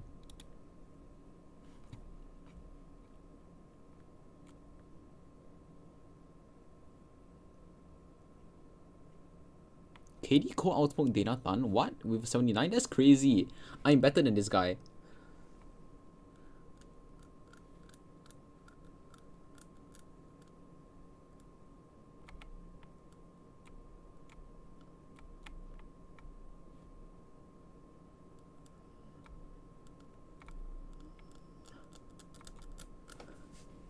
Yeah, Katie and Lucien are like, okay, Katie's better, but yeah, bro, fuck. Weird ass. Angwu 79, 80 on Tengi, 80 on Jaden Christian Budeman. I love me some Jaden Christian Budeman. Okay, I'll do Hammer's motions. No, I'll do NTUDC 2024. 2021. EDC 2024 Chef Cook motions.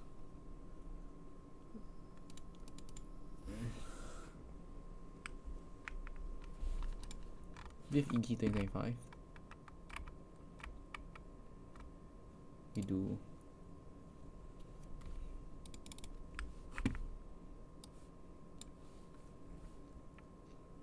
Fuck off. 操鸡掰. Bro. I can't even split screen that. Oh. Yeah, bro, I can't even split screen it. What if I bring Preppy here and then I... That is so weird, that's so cringe. Okay, sure.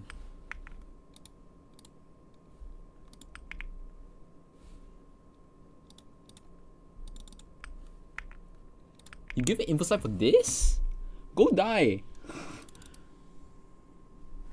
In open semis, you give this. Fuck ass info slide, bro. An out of court settlement is between the plaintiff and defendant. Suing party and party being sued.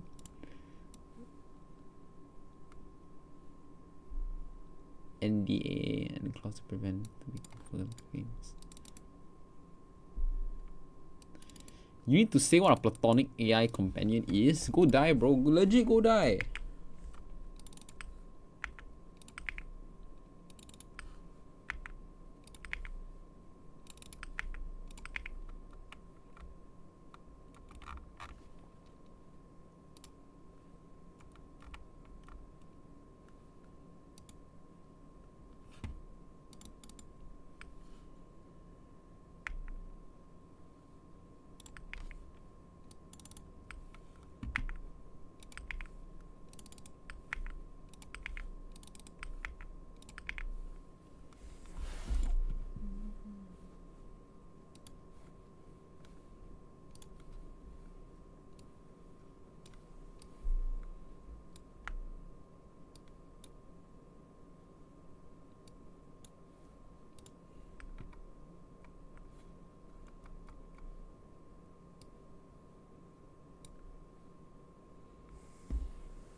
Oh my god. I just remembered I need to wake up at 8 AM tomorrow. That's terrible.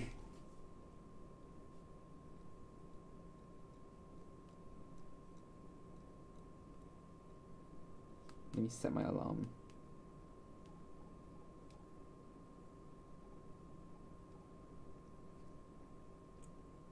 I'm gonna have the luxury of not sleeping. Oh god, it's good. God, it's fucking good.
lumbar support is too far in.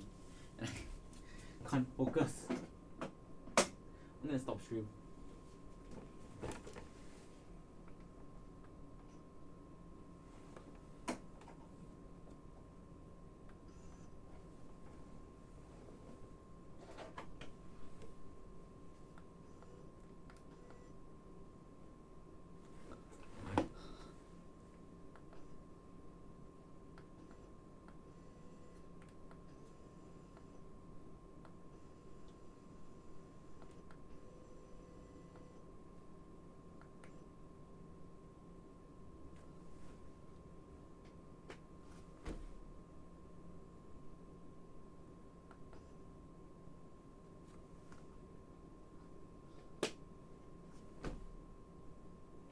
This is perfect.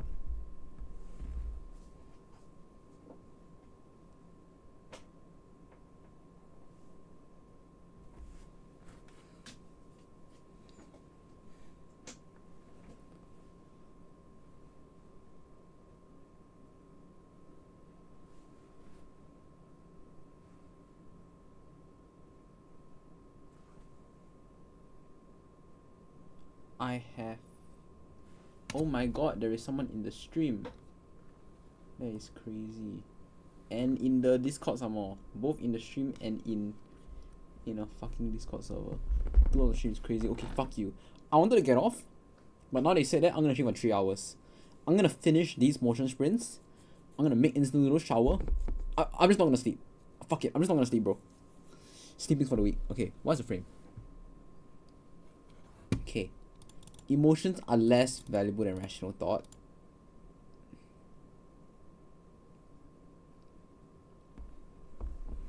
I guess the frame is that no, quality of discourse affecting social justice in the frame. That's just a characterization. I want the frame to be like social justice discourse affects the larger parts of society, something like that.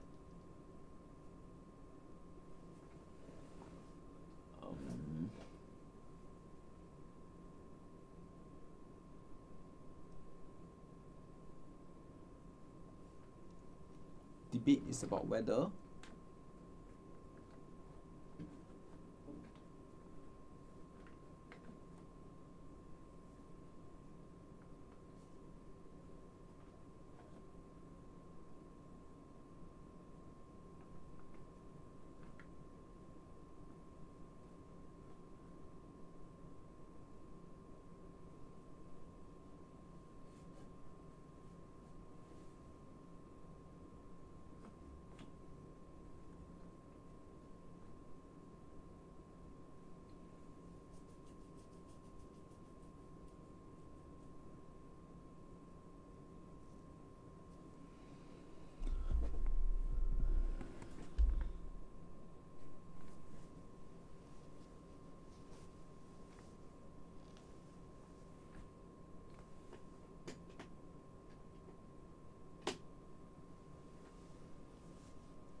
impact is like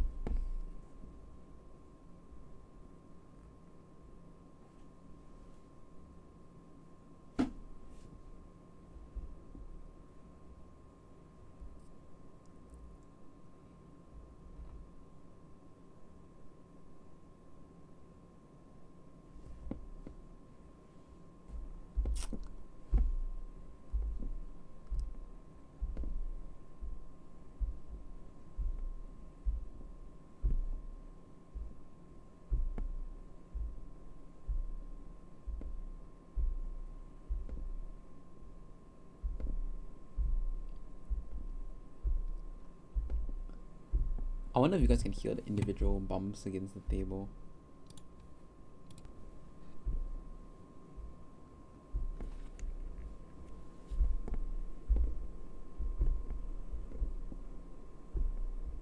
You can. That's crazy.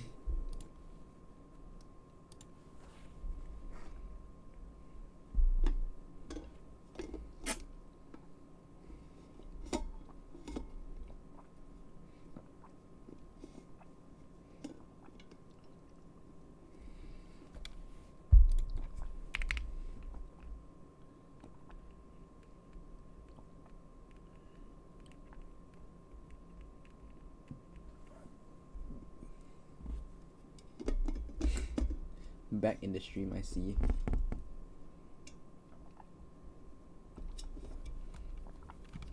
Bitch ass. Like, I know that Zave is in the market for a fountain pen, and he likes Pomopurin. I have found something that fulfills both those requirements, but I'm gonna send it and be a little tiny fucking bitch on my story, like on my Telegram channel, and not saying anything about it. Huh? Poor guy.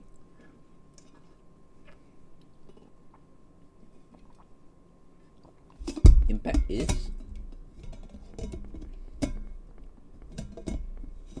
I don't know. I know the debate, but I don't want to rush to fulfill the debate yet. What's the impact of platonic AI companions first?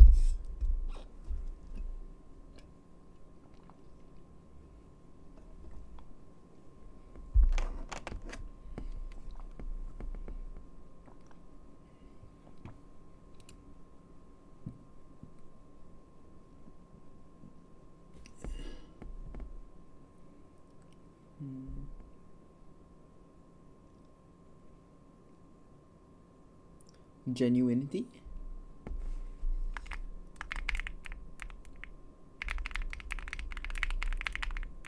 Pompurin? No, I don't. Fuck Pompurin. You didn't send a Pompurin one. The fuck? I hate Pompurin. Pompurin is like, he already doesn't deserve enough love and he's overrated. He is so ugly. There is nothing to like about him. Other than the fact he is a mediocre friend.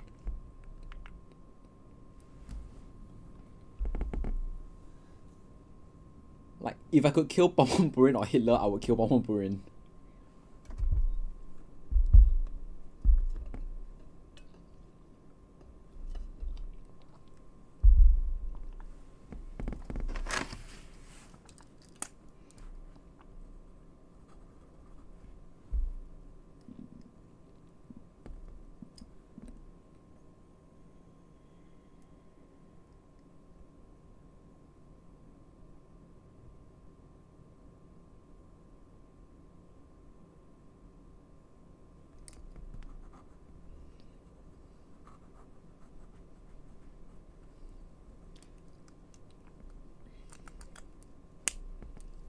Fucking hate Pompurin, bro.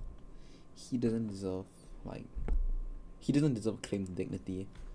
What I was doing the entire day, right, is like claim the rights and dignity. Where is it? Types, philosophy, trolley problem, and then flashbang all the trolley problems, and then philosophy, Kant, and animal rights, and autonomy. Sexy. Oh, what am I doing in the chart? Like 10 it's meant to be a 10-second drill. When I look at the motion, I just fucking like sweat out the team outcome mod impact. But I can't do this in 10 seconds, so I will do it until I can get it on 10 seconds. And then I'll try to preempt the debate. So it's like crystal balling what the debate is meant to be and where I should zero in on immediately. Because I've been spending like 5 minutes, 3 to 5 minutes doing this shit in prep, and I can't really spend the time. I don't have time for that shit, so.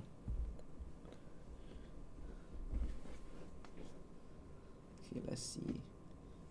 We can join VC. You don't have to like OMD me. You can just like stream. Oh my god, you're not in the stream. Oh, no one is in the stream VC. Okay, now you're in the stream VC. I'll just add random people into the stream VC. There we go. I've missed that logo. Why is it so big? You should be smaller. That's very small.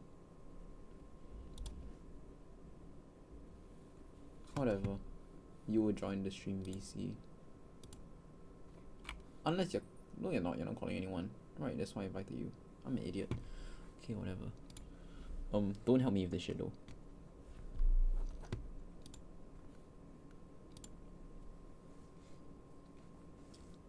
I have 2 concurrent viewers. One of you need to kill yourself. It changed from 1 to 2. Who the fuck did you send this to? God damn it. Bitch, why do I have 2 concurrent viewers? What? Why do I have 2 viewers on the thing? How the fuck am I supposed to know? Fuck. I used to only have 1. And then after that you joined. Like, you were the 1. And after that now there are 2. Who the fuck is on it? Oh my god. I don't know. God. I'm gonna open my Telegram. And this motherfucker has 10 seconds to out himself. Or I will do nothing because I cannot find out who you are. Okay. Are you sure it's not you that has it open in one of the tabs? No, that you muted? Like, I did do that, but like, it was 0 for the entire time. Then when you joined, it was 1.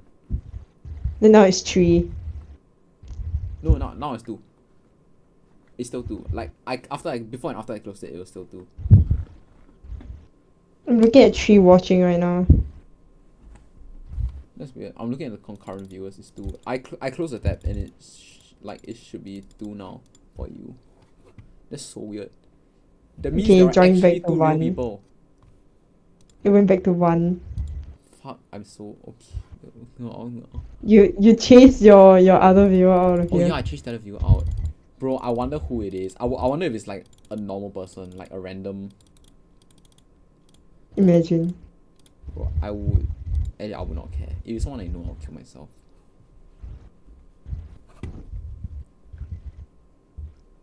How many? I know I streams said I do wanted to stream, 1, 2, but I fell asleep, so I didn't stream. I need to wake up at 8 AM tomorrow. I need to wake My up at friends are 10. monsters.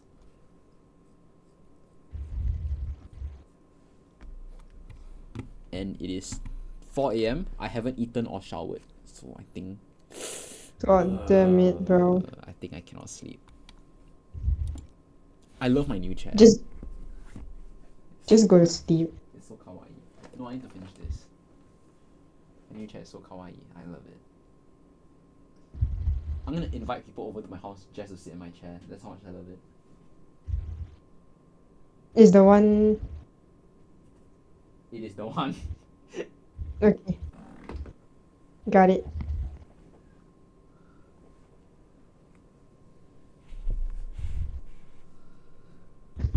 Now it says I have 0 concurrent viewers. You fake supporter.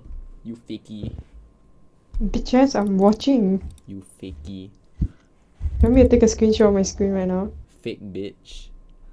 Want me to start streaming your stream? Yes. Because it it means that it disqualifies your hours. So now your hours are no longer real debating hours. They're just I'm watching XQC. So my streaming is more valuable than yours. Ha, fuck you.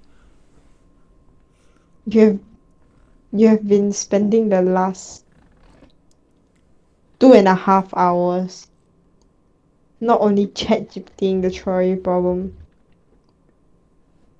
You have also been watching What? 90 Philosophy second videos? philosophy videos.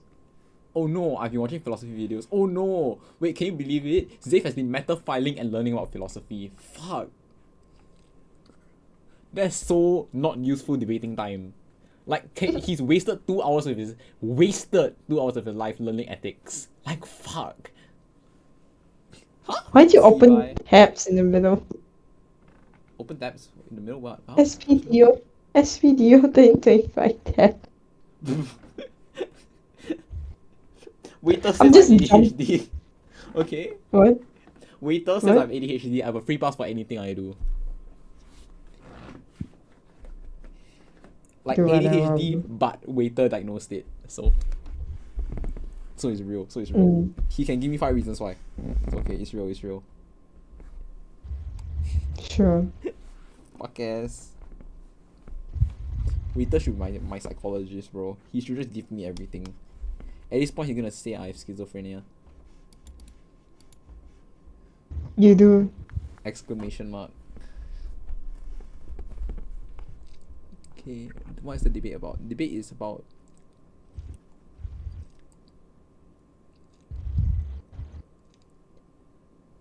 do people need relationships?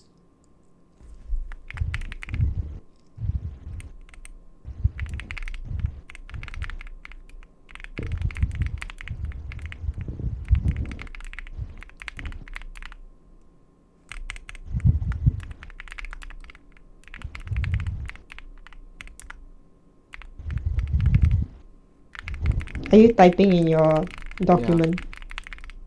Yeah. You can't see half of the thing. Oh fuck. Is it just too blurry? Oh. No. It has The autonomy on screen it. is. Bro, being a streamer is so hard. Right. But I don't want to show my whole monitor, because if I show my whole monitor, later I open and then I misgive myself and there's AI porn on it, and then like, what am I meant to do then? On stream, bro. That's. You can just take it down afterwards. Then those hours will be like discarded. Yeah, but I don't want to waste 2.5 hours just because I misgive myself. Then don't open AI porn on your. No, but like I have to have AI porn of my friends open.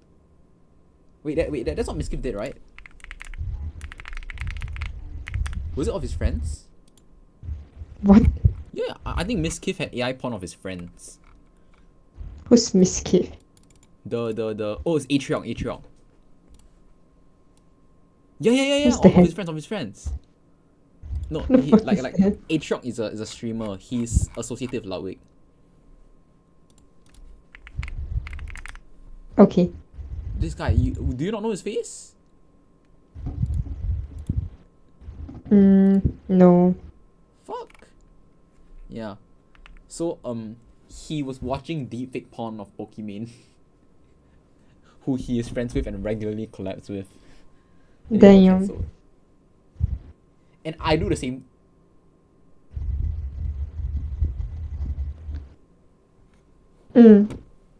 Continue. Like, I also do the same thing because I also cancelled him on Twitter because I think that deepfaking and consuming AI porn with your friends is deeply unethical and something that should not happen. I also severely condemn the action. Correct. Got it. Continue your debate. Prep. You're right. If we derive value, is there something bad about fake?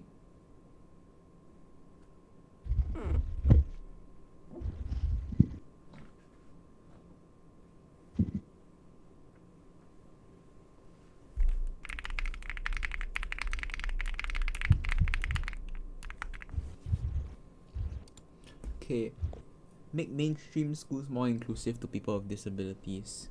It's education. Outcome is make education inclusive.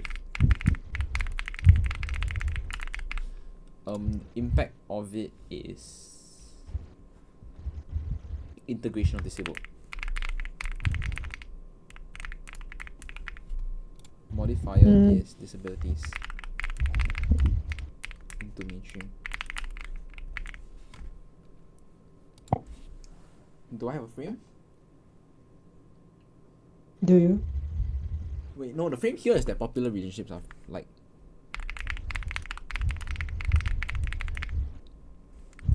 declining, I guess. Relationship rates are declining. Relationship rates are declining. I don't know how else to describe it. Like people are getting less friends, I think. Are people getting less friends?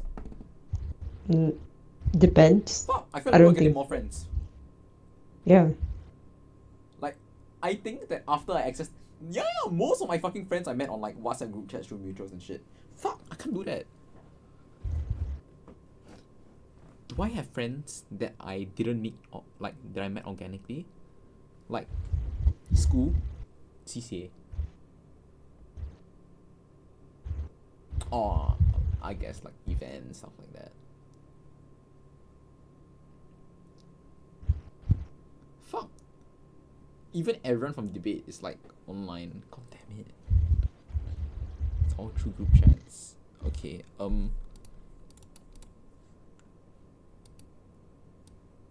Yeah, because the relationship thing is only for dating. But this isn't dating, this is friendship. It's platonic. Fuck. I don't think friends are declining. I think close friends are declining. Ah.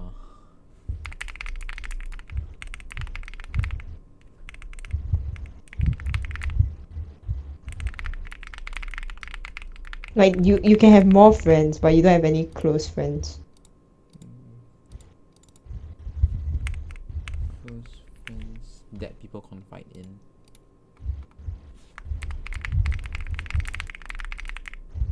No, close friends with emotional interests. With close friends, something about an emotional connection. Yes. Vulnerability and whatnot. Yeah, I don't know how to word it. That you are willing to confide in is weird, because Justice is willing to confide in anal sex with anyone. So I say okay. that publicly, Continue. but I'll just have to make sure that I stream a few more times before he ever learns about this channel. It's okay. I feel like you say that for every stream. That's true, but it's like I only attack certain people, so now I can send this to like the big J, and it's okay. I've streamed like 5 hours since I made fun of the big J. Don't worry, you're the bigger J, okay? Don't worry. Close emotional? No, close friends. I'll just say real close friends lah. The judge will understand lah. See by what's the frame? Frame me. Frame. Why do you leave the other call? Did it die? Oh. No. Oh. It didn't die. You love me. Yeah. I'm leaving right now. Going back. Leave. Fucking bitch. Fuck you. Nothing has changed.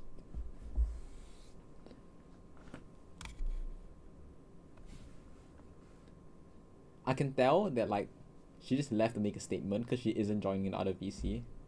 Fucking ass bitch. You're watching the stream right now, huh? Fucking bitch. Don't come back. Don't fucking come back, huh? See you, bye. Okay. The debate is about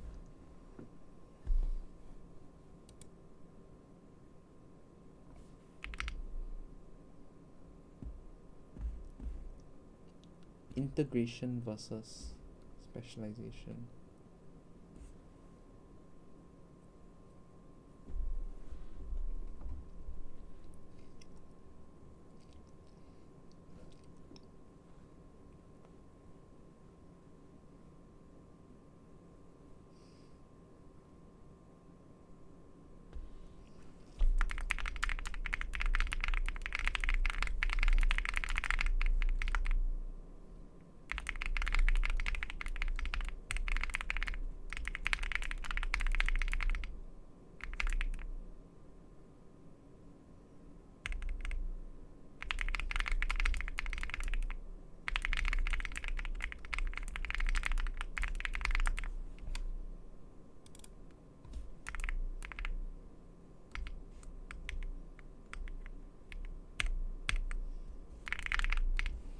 I'm sorry, come back. I'm lonely. I'm lonely. I'm lonely. I'm lonely. Come back. Come back.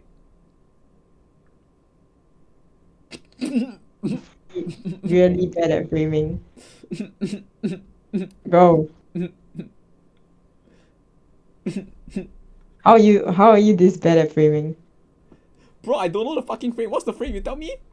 First Just one, ask first one. who up. Just ask who up when why, bro. Fuck you. Who? I'm Disabled private. people. What? They are dying. When? 2026.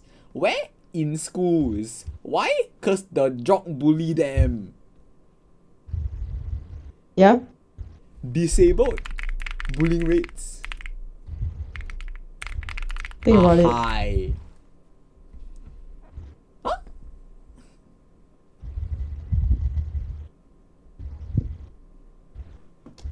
Fuck framing, bro. This some Joven ass shit. If not, how else do you frame? Like you tell me. I wish I could frame, but I can't. So I'm just gonna say it's Joven ass shit until I can frame, and I'm gonna blow it up as the largest, like the most important thing in debating. But until I can frame, it's not important. Until I can frame, it's just a Joven gimmick. The moment I learn to frame, it is the most important thing ever. It becomes Jesus. Okay. Elder care is primarily support provided by the state. Welfare. No, modify elders. Outcome, improve welfare. No, it's not improve welfare, it's change governance. It's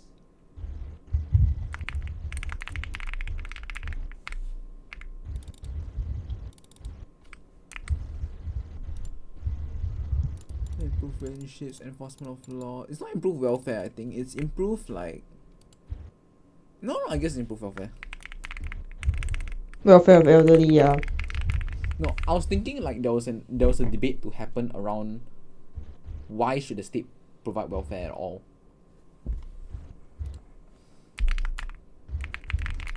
Because elderlies are also considered citizens. Yeah lah, and then the shitty rebuttals is providing welfare to the elderly efficient enough to like guarantee doing? Should we invest more into helping people find stable jobs, whatever? Should we invest in our economy? This is the time where you pull out the moral argument that you read yesterday. Yeah lah, the moral argument is that the state owes a Moral obligation. duty, moral To obligation. take care of blah blah blah. And then in the same way, the state owes a higher moral obligation to the working class that is helping the state. The state and the working class also have implied social contracts that mean that the state helps the working class as much as the working class help the state. The state, like, these people often have more agency and often have a higher stake in what the state like does. These are also larger voter bases that feel the state's economy. The state also has a higher propensity to want to care for them, and therefore the state shouldn't provide for the elderly. Then fuck. You're acting like the younger people are very much separated from the elderly. No. No, they're not. Which is the question is now whether the state should help the younger people, and then the younger people help the elderly.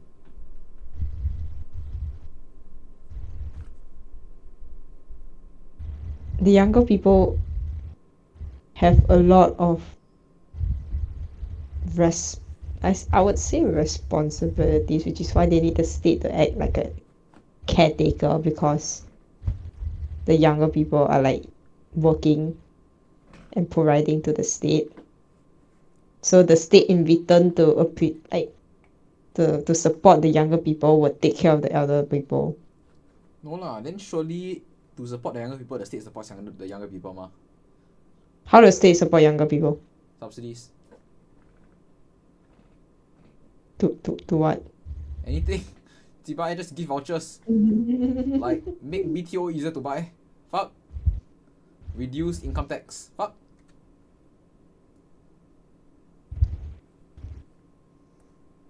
It's just easier for the state to give care towards elderly compared to younger people because younger people have a lot of needs and wants. Like you make BTO easier to buy. That too many people no. buy BTO, then your Singapore no space. Oh. The need for all of this is money. You give money to nursing homes, you give money to people, they get to buy NTUC groceries. Fuck. You think the state gonna invest in infrastructure? Yeah, they're gonna put in money. Fuck. The debate is just where the money goes, not how the state fix it. Wait.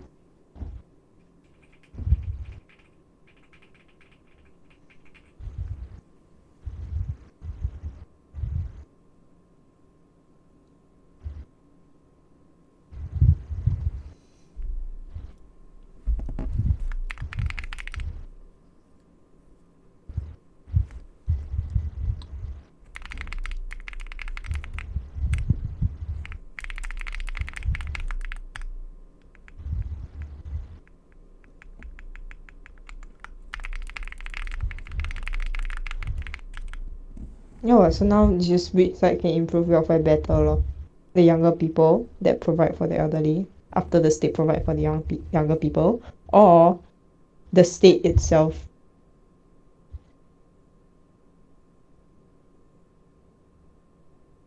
Okay. So should state provide welfare? If yes, better public or private? Then like subclash on whether people, if subclash on if private do people care? Okay.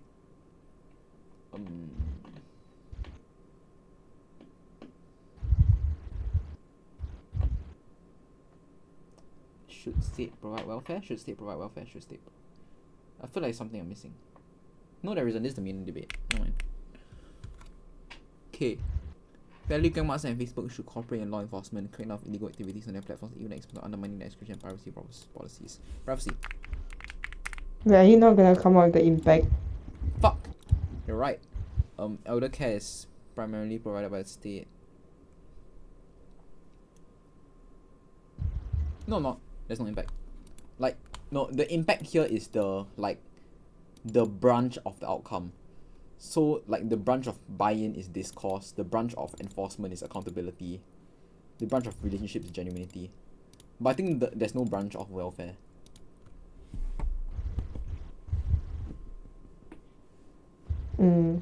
Yeah. Okay.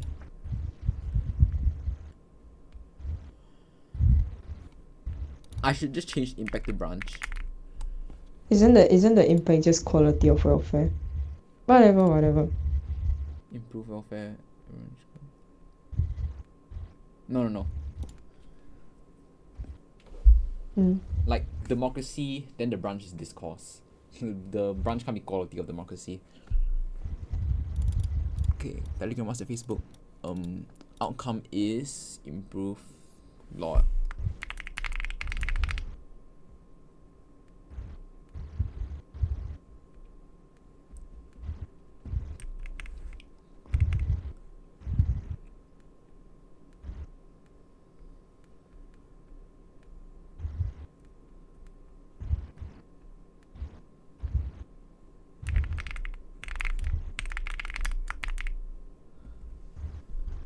Privacy governance.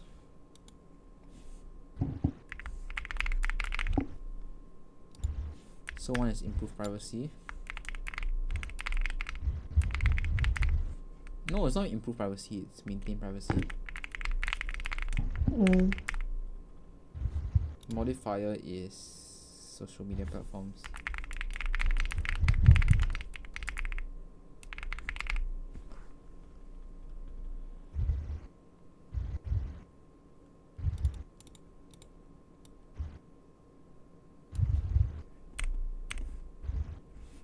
Okay, branch of privacy is don't have.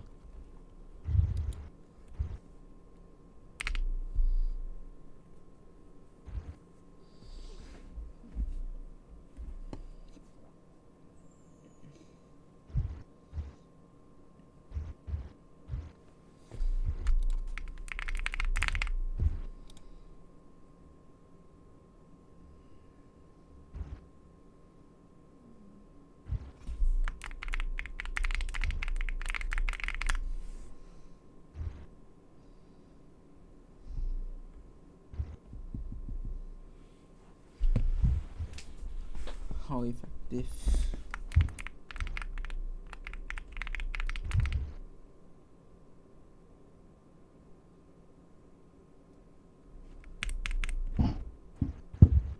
Should government have power?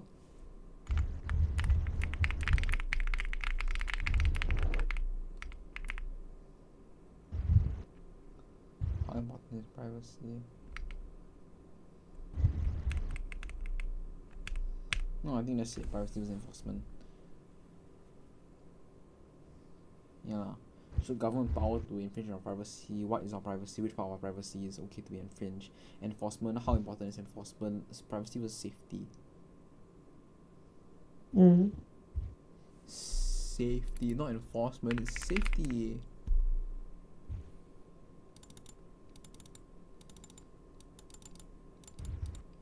And then throw some arguments. Wait, privacy, safety. So what is the argument for safety? Fuck this. I don't know argument for safety. Privacy is like slippery slope.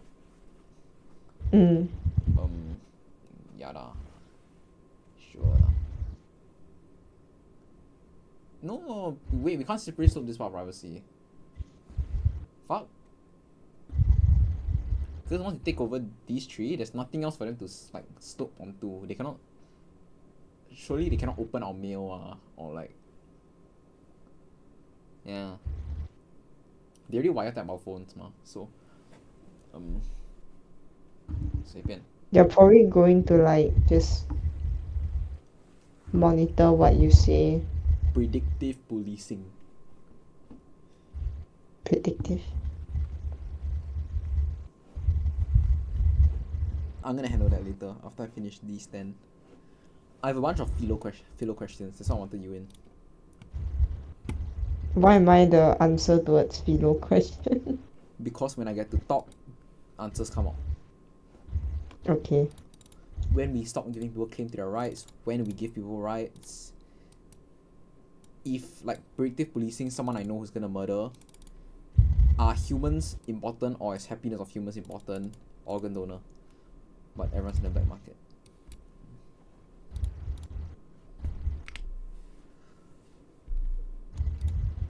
Okay, this house is a parent will teach their parent is philosophy. Branch of outcome is fuck it, wait, outcome first.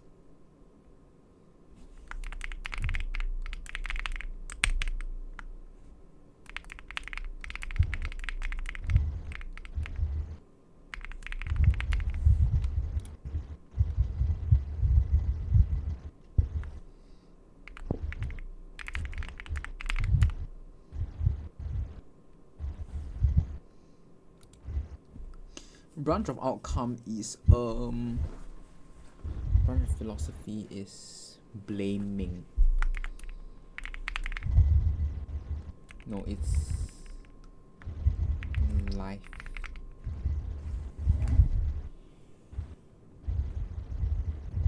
Life. Choices. Motivation. Life outlook.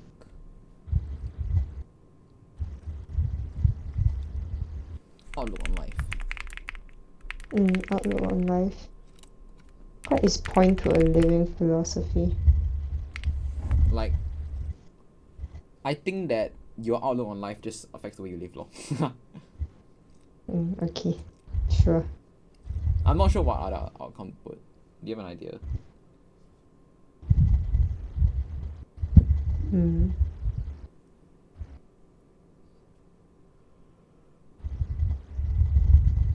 No, I've not done a lot of philosophy motions recently. I mean, I did, but it's all pretty bad. I want to do only philosophy motions, but I know Neha will never agree.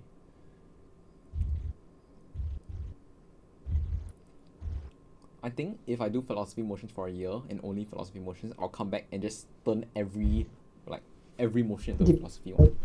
And I'll just rape everyone. Oh my god. That's so annoying. I need to get this shit down. Like I'm gonna be a fucking 73 speaker for 2 months, but for like 22 months. But I need to get this shit down. 22 months. I'm gonna like eat shit for 1 year trying to run this shit and not being able to. Yeah. I want to fucking get this shit. Not even good debaters find philosophy all the time. Just because waiter doesn't do it.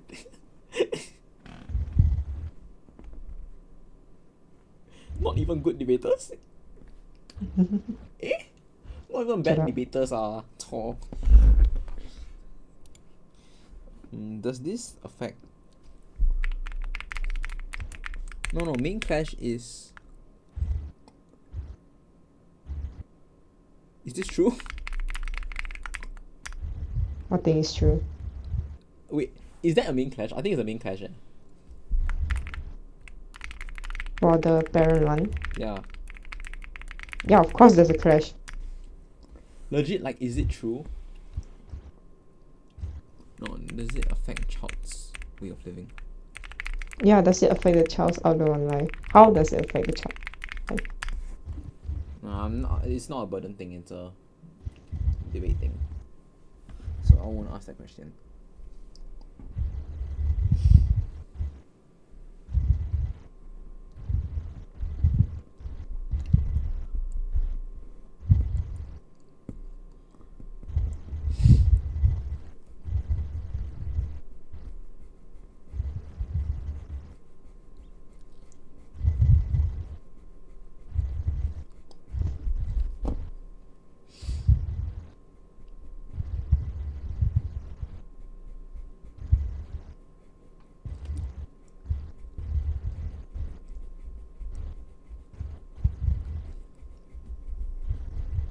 What is the most fulfilling?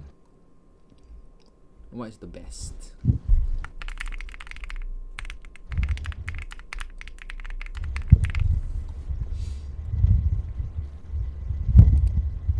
I think the comparatives will be hedonism versus capitalist pursuit. Some shit like that. No, hedonism versus. Yeah. Okay lah, name best lifestyle lor. Anger and social movements. I'm not doing that. This time when you pull up the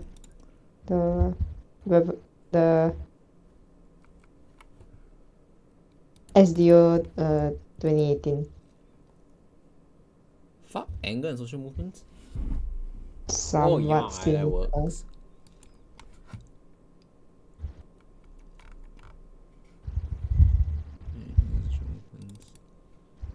Based on age, ban gambling. I can do ban gambling. No, I'll do this one. Ban gambling is too simple. No, I'll do ban gambling. It's too simple. Wait, what the fuck? Why am I doing 10? I can just do 12. Huh. Oh my god.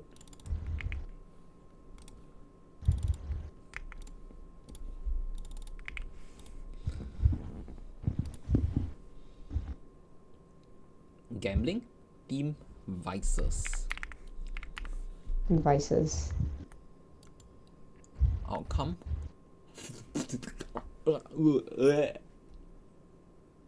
Bro, got outcome meh?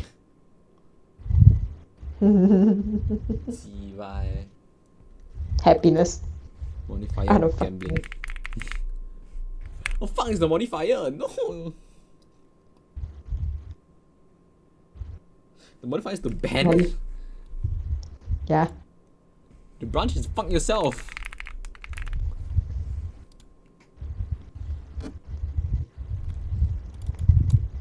Branch is we don't want you to fuck yourself. Debate is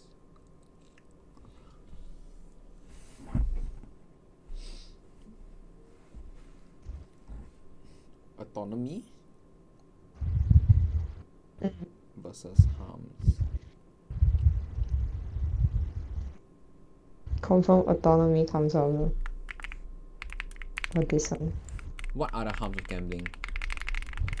Harms of gambling. Yeah. Addiction. No, like, I think the first clash is the. No, never mind. First clash is autonomy versus gambling. Yeah. Then second clash is what are the harms of gambling? Like, is it really all that addictive? Does it really ruin all families? Maybe there's like a really small minority, and therefore we should allow it. But I feel like it's something more, not exactly the harms. Like, you would ban gambling, but to what extent of gambling will you ban? Are you gonna stop every single household from playing poker games during Chinese New Year? Yes. Okay, can. And then we just don't stop loot boxes. Like you're gonna have to patrol every single house. No lah, we just like say you can't do it, and that's it all.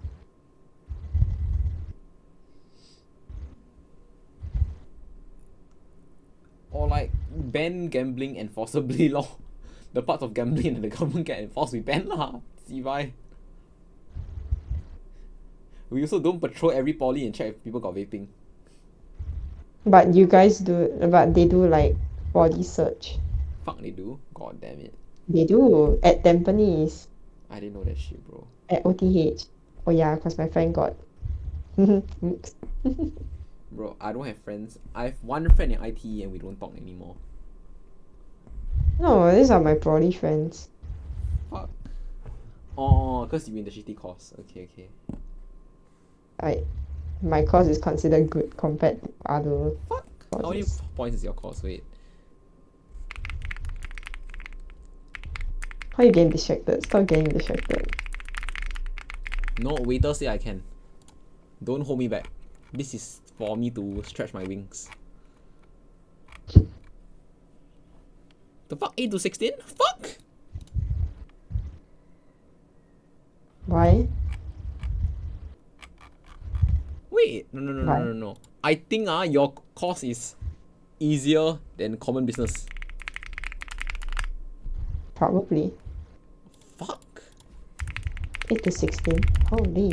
I didn't even know that. Bro, Mine was- anyone can get in 8 to 16. Yeah. Yeah, common got 5 to 12, 7. bro. N level 7 to 10 bro.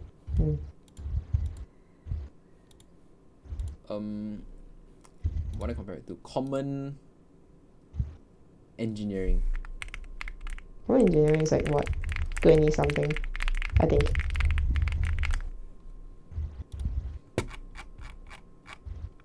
$19. 16, okay. That makes sense.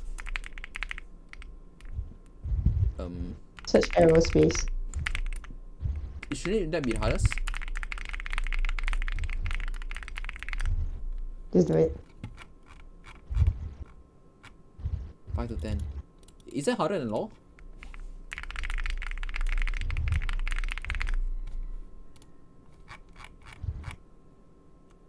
Shit, it's the same as law.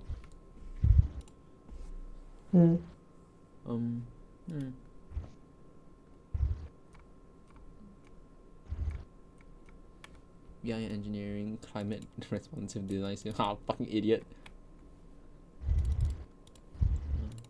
Math 1, Math 2, physics, generative design, material design. Let's see like aircon, building management. This shit sounds so fire. Like this shit sounds so cool. This shit sounds so I'm cool.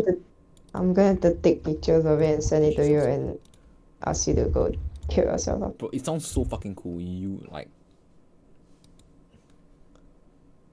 major project. Oh, it's just one project for one whole year. Yeah. No internship. That's the same with every internship. There's internship. Oh. The internship bro. is part of the We still got shit, bro. TP. Oh, What? SIP. No, look at our year 3, and then your year 3 is like fucking ass major What's your year project. 3? Fucking major project, bro. Corporate Secretarial Administration, IP, CP. I heard year 3 is the hardest for us. Damn. Yeah. You can ask Mei Ning about it. We'll wait and see. I was like talking shit about like law, and then they were like, ooga booga, I gonna send you my contract law notes. Oh, fuck I got used for. Holy shit, how many pages is there? Fucking ass law students, bro. I saw that recording. God. You just scrolling. So AIDS, what the fuck?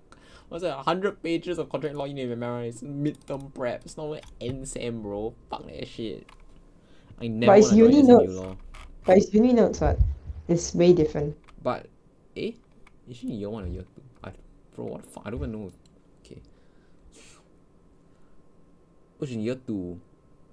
You're in year 2. Year 2 uni notes?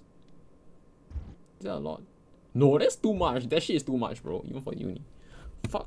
For one mid-sem, bro. Crazy. Okay. Wait. How many pages is my legal systems notes? 88. Okay lah, fair lah. Legal systems notes 88. No, but my mid-sem was like 40 pages. My end-sem was 88. Fuck. That's a lot. It is. I guess in poly the stuff is more spread out. Sure. Wait, you are 16. I cannot believe you're 16 points, bro. Everyone in your fucking course has 0 pi kia. Bro, one of the better courses is my ass. What the fuck? Like, name a stupid person and then we'll go check out their course. Give me 2 seconds. Wait.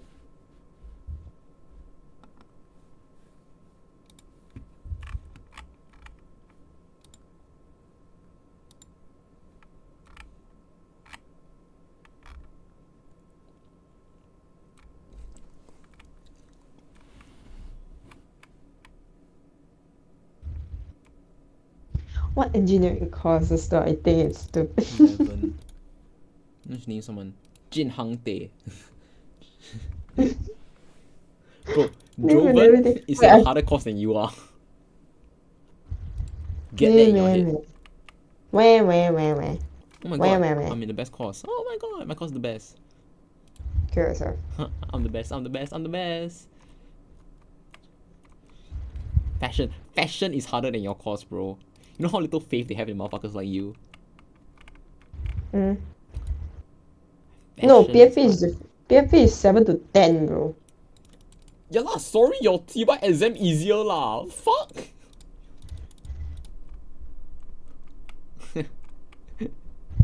Mechatronics. Fuck Mechatronics. Don't know what the hell that is. Oh my god, no, this one's the hardest. Medical biotech. Okay, that makes sense. Psychology is harder than law? Fuck. That's crazy. I thought psychology would be easy as fuck. Diploma in electronics is 6 to 22. Fuck, VETS is also harder. Wait, why is diploma in electronics 6 to 22, bro? Bro, that shit makes sense. Why the fuck do you need electronics? Like, why is it hard to do electronics? That shit has to be so easy.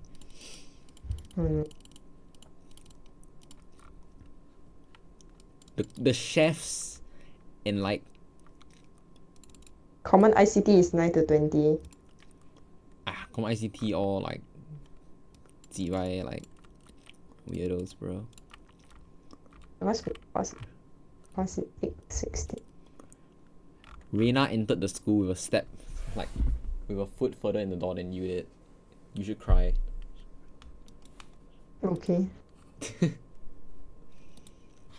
And then she said she's.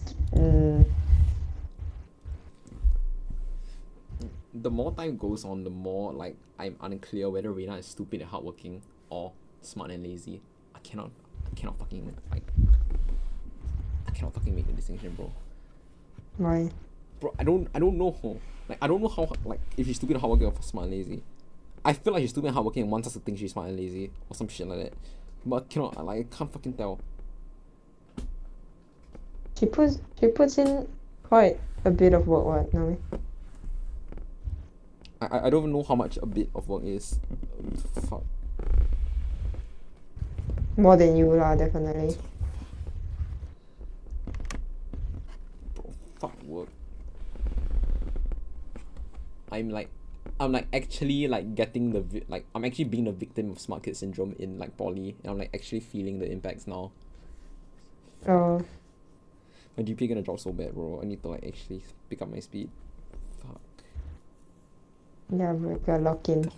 Fuck, and this shit work in secondary school. Why can't I work in poly? Fuck. Real. Okay, anyways. Random Continue outcome with don't your. have. Wait, it's like that. Wait, I don't wanna leave it blank. No. Sure. You've been streaming for 3 hours and 13 minutes, bro.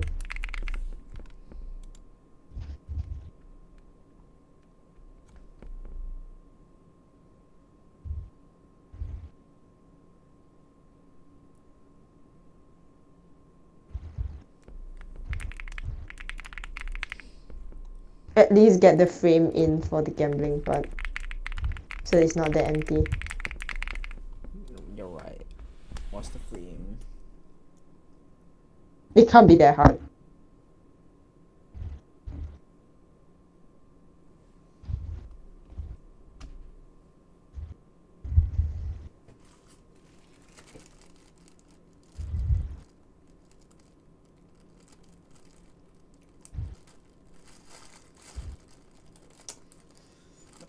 The frames that gambling happens to poor people.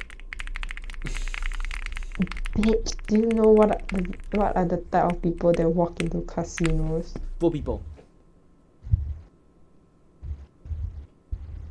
And if anyone else walks in a casino, they aren't affected by gambling. They just like want to throw you $200. And then to that I say they'll spend $200 playing Pokemon cards anyway. But poor people won't spend those $200 playing Pokemon cards anyway. They only spend it because it's gambling.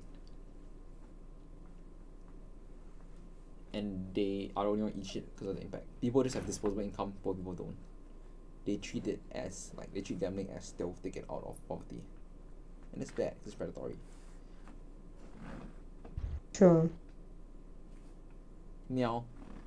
Does the ban gambling also mean banning selling blind boxes? Fuck no. Ban sell like games that make you cash in and gamble? Nah, I don't think so. I think we just ban casinos and like sports betting. Like Toto. If they extend the debate, I'll just say yeah. Like, but I think the arguments like copy over, so I don't really need to try.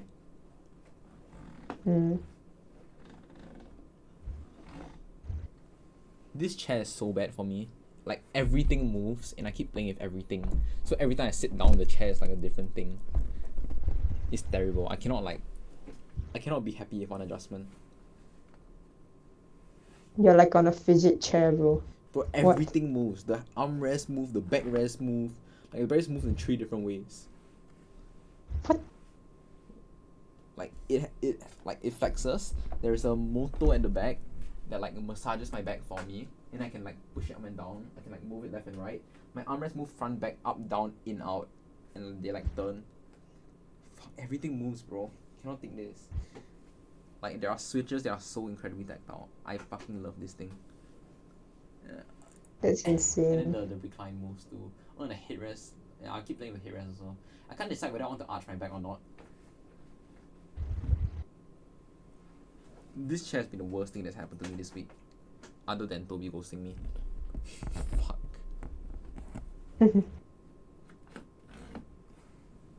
Then Toby gets you that chair. Yeah. Oh well.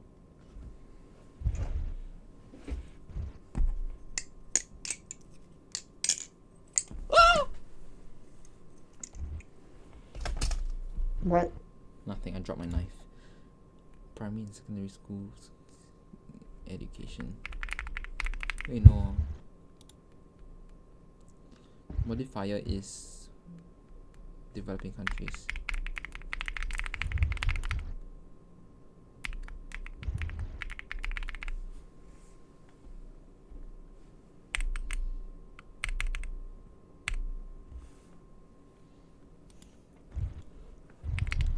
Arguments is like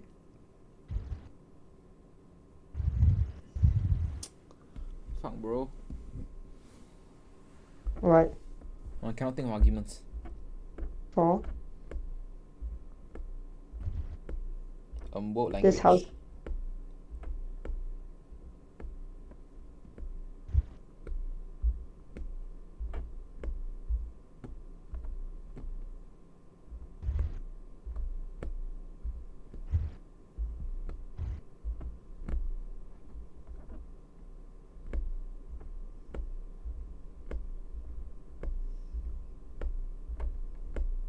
Like, is culture more important than integration?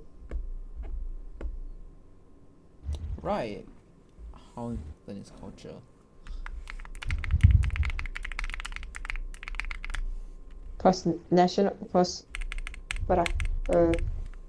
World language is just like for people to be able to communicate with each other more easily. This looks like goes abolishing Chinese, abolishing Malay, abolishing like other languages, just for everybody to learn English.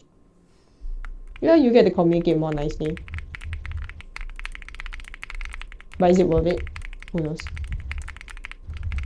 Will you have more banana people? Probably. I love banana people. Banana people are boring, man. I love banana. I'm on stream. I'm streaming. I'm streaming. I will share this with my coach one day. Okay. Hi, coach. I'm Zavtra Kaijun. Please deepfake my voice. I give full consent for my voice to be deepfaked. Please, nobody wants to deepfake your voice. My voice is amazing. Everyone wants to deepfake it. I don't think an AI can like get down my speech patterns anyway, so. You could try fading it. I will try to deepfake my voice later actually. Please don't. I'm going to. Okay. No, I don't think that they can like replicate my donation. Okay, wait, fuck. Let me finish this first. And then I'll finish this. I'll stop stream. I'll do the donation, and then I'll start stream again, and do the philo talk. And I'm here trying to zip up my sofa's cover. Fuck. You reintroducing the cover. So you found it? She gave it to you? Why is the cover like able to come back? Because I took it back. Fuck. It's genuinely it's so bad because like the zip is like over time the zip has been like bent from the sheer amount of force using it to like zip up this cover that I just cannot bend it even further, if not it'll break. But I have to zip it up. I cannot So imagine that- that, so I would just understand the concept. I could show it to you. Yes, you Understand all- will show it to me. I hope I'm not on stream with this. Wait, I should probably turn on my light because I'm doing this in total dark. Yeah. You should turn it on stream and then like show us on your feed. This is the back of this. Yeah, fuck. What's wrong? Just zip it. The zip is bent and I can't pull it down even further because wait. Damn. You see how fucked up the zip is? Oh my god. Yes, you can. Just fucking pull it, bro. I can't. The zip thing will break. No, it The won't. metal part will break and I can't bring it down anymore. Just hold a straight part and then like yank it. That's what I've been doing. And do it more. Fuck. I can't. Fucking the Kill force yourself. of like. Weak ass fingers. It's also because this cover has shrinked over time. You wanna be a man, right? Yeah, pull it, bitch. Fucking pull that shit. You can do it. I believe in you. Thanks.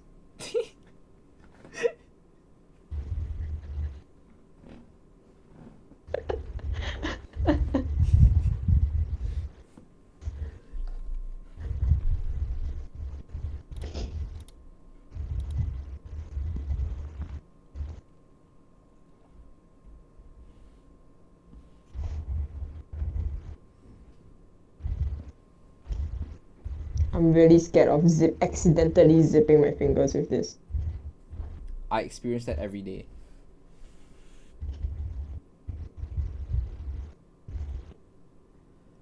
Oh.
Look at your street.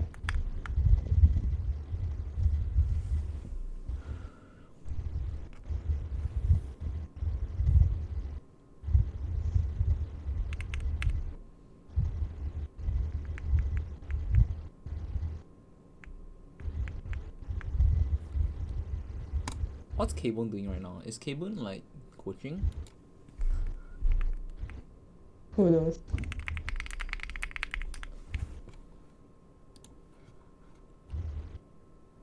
Fuck.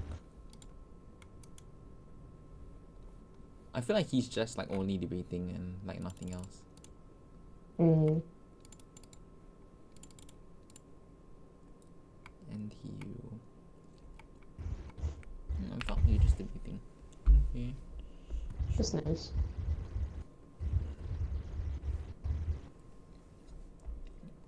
Feelings that education affects.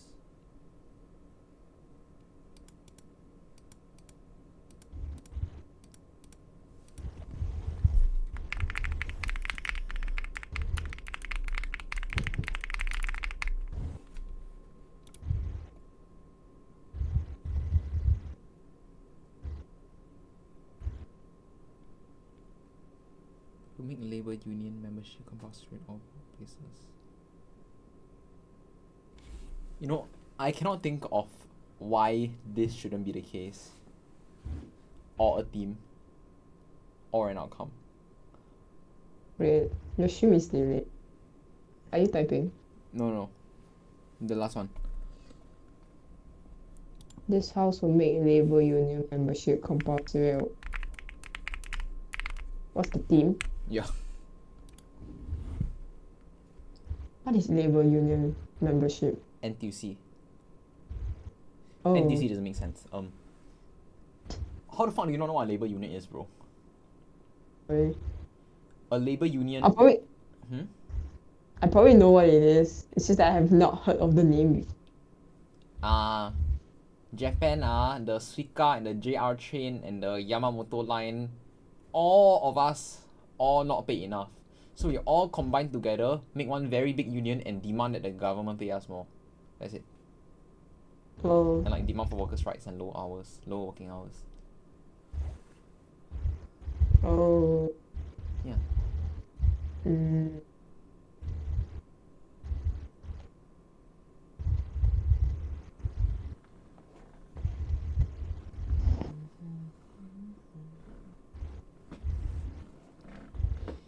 Yeah, you burn inside. What about companies that already give them workers' rights? Are they still... So then the union don't push. Compulsory but don't push. Yeah. Okay. Also, like, isn't it kind of risky? Why? For them to establish such things. If not, they get laid off. Huh? Or you don't like our working hours, too bad lor. You get fired. Huh? No. Like unions have power because so many people enter the unions that you're not able to fire so many people, or two, there are genuinely so many systemic issues that even if you hire new people, they'll face the same issues and also fuck off. Mm. That's why unions work.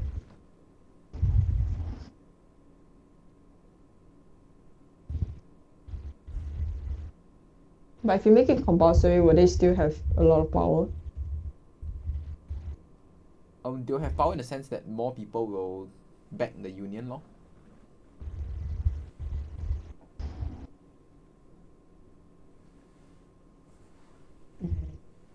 I think the argument is just that should you make it compulsory or should you That's the try motion. You read the motion, fucking cunt. No, you wait for me to say finish. Okay. It's like should you focus on like the union or should you focus on making the workplace better? No, It the shouldn't union makes the workplace better. Cannot be. So who's making the union compulsory? Government? Yeah. Why shouldn't government install laws to make like workplace like laws and shit? I don't know.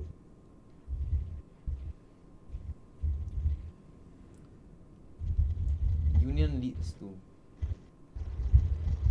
If that is the debate, right, then the clash is union better laws or government better laws. Yeah. And then the answer is with union, government can create laws and union can create laws. Then you lose the debate because union does both.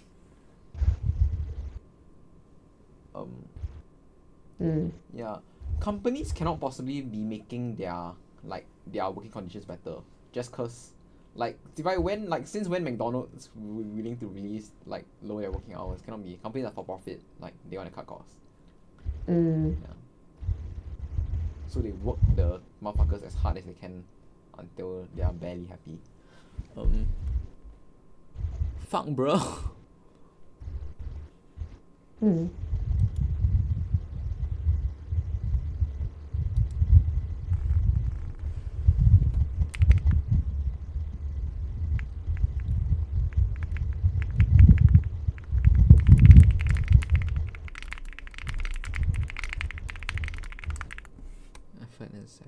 How much power will the Labour Union have a secondary clash?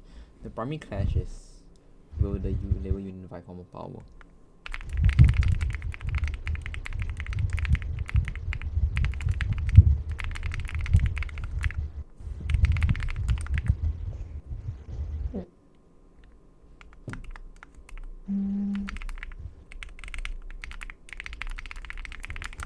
Is that it? Should I 放弃 and entry?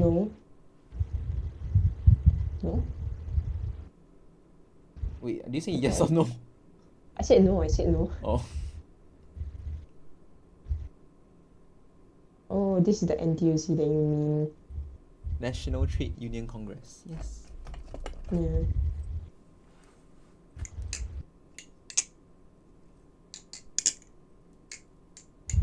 If I enter ordinary branch for bargainable and general branch and non-bargainable manager, representation, meditation. Mediation, I think. Oh, mediation. Whoops. Support and collective bargaining for better wages and access to NTUC fair price discounts.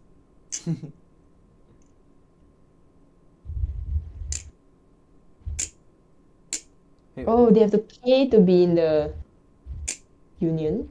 Bruh, I didn't know. Wait, let me, this is the thing that I need to see. But that makes sense.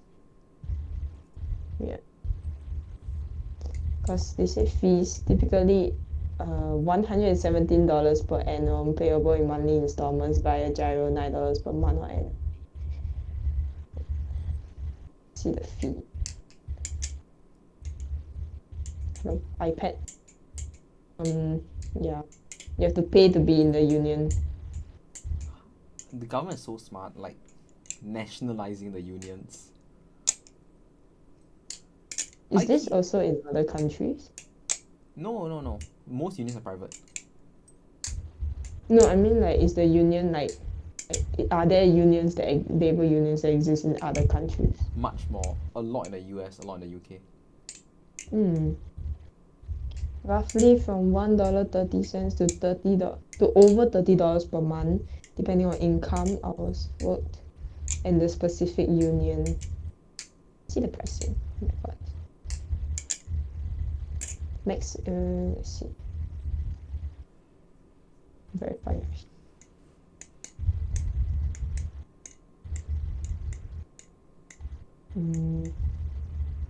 Look at the UK one.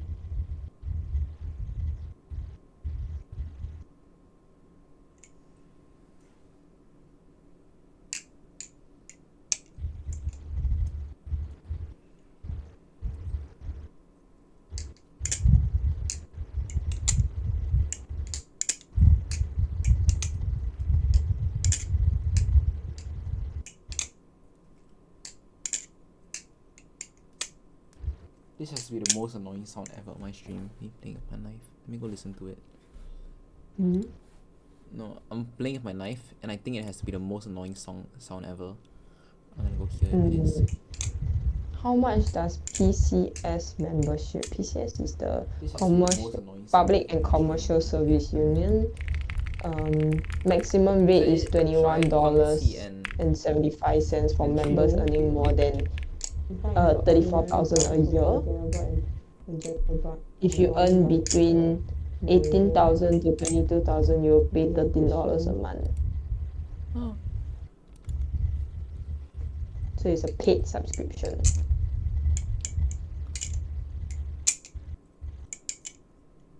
I guess the argument is just that, like,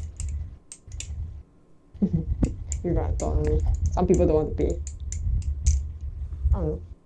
Some people cannot or don't want to pay. On Gov, I would say that it's free to enter labor unions. It's not. No, Even I'll make it free. Oh, if you want to make it compulsory, you make it free. Yeah. Then the people working at the union, they don't get paid. No, because if everyone works at a union, I can just increase tax money and like.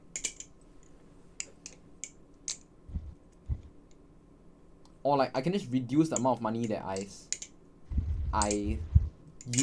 reduce like the tax money that I use currently to like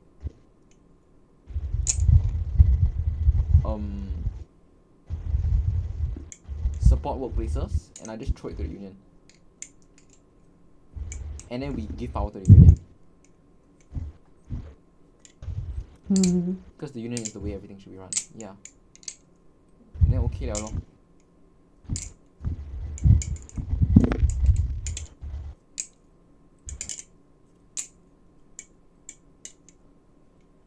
Is that it? Should I end stream?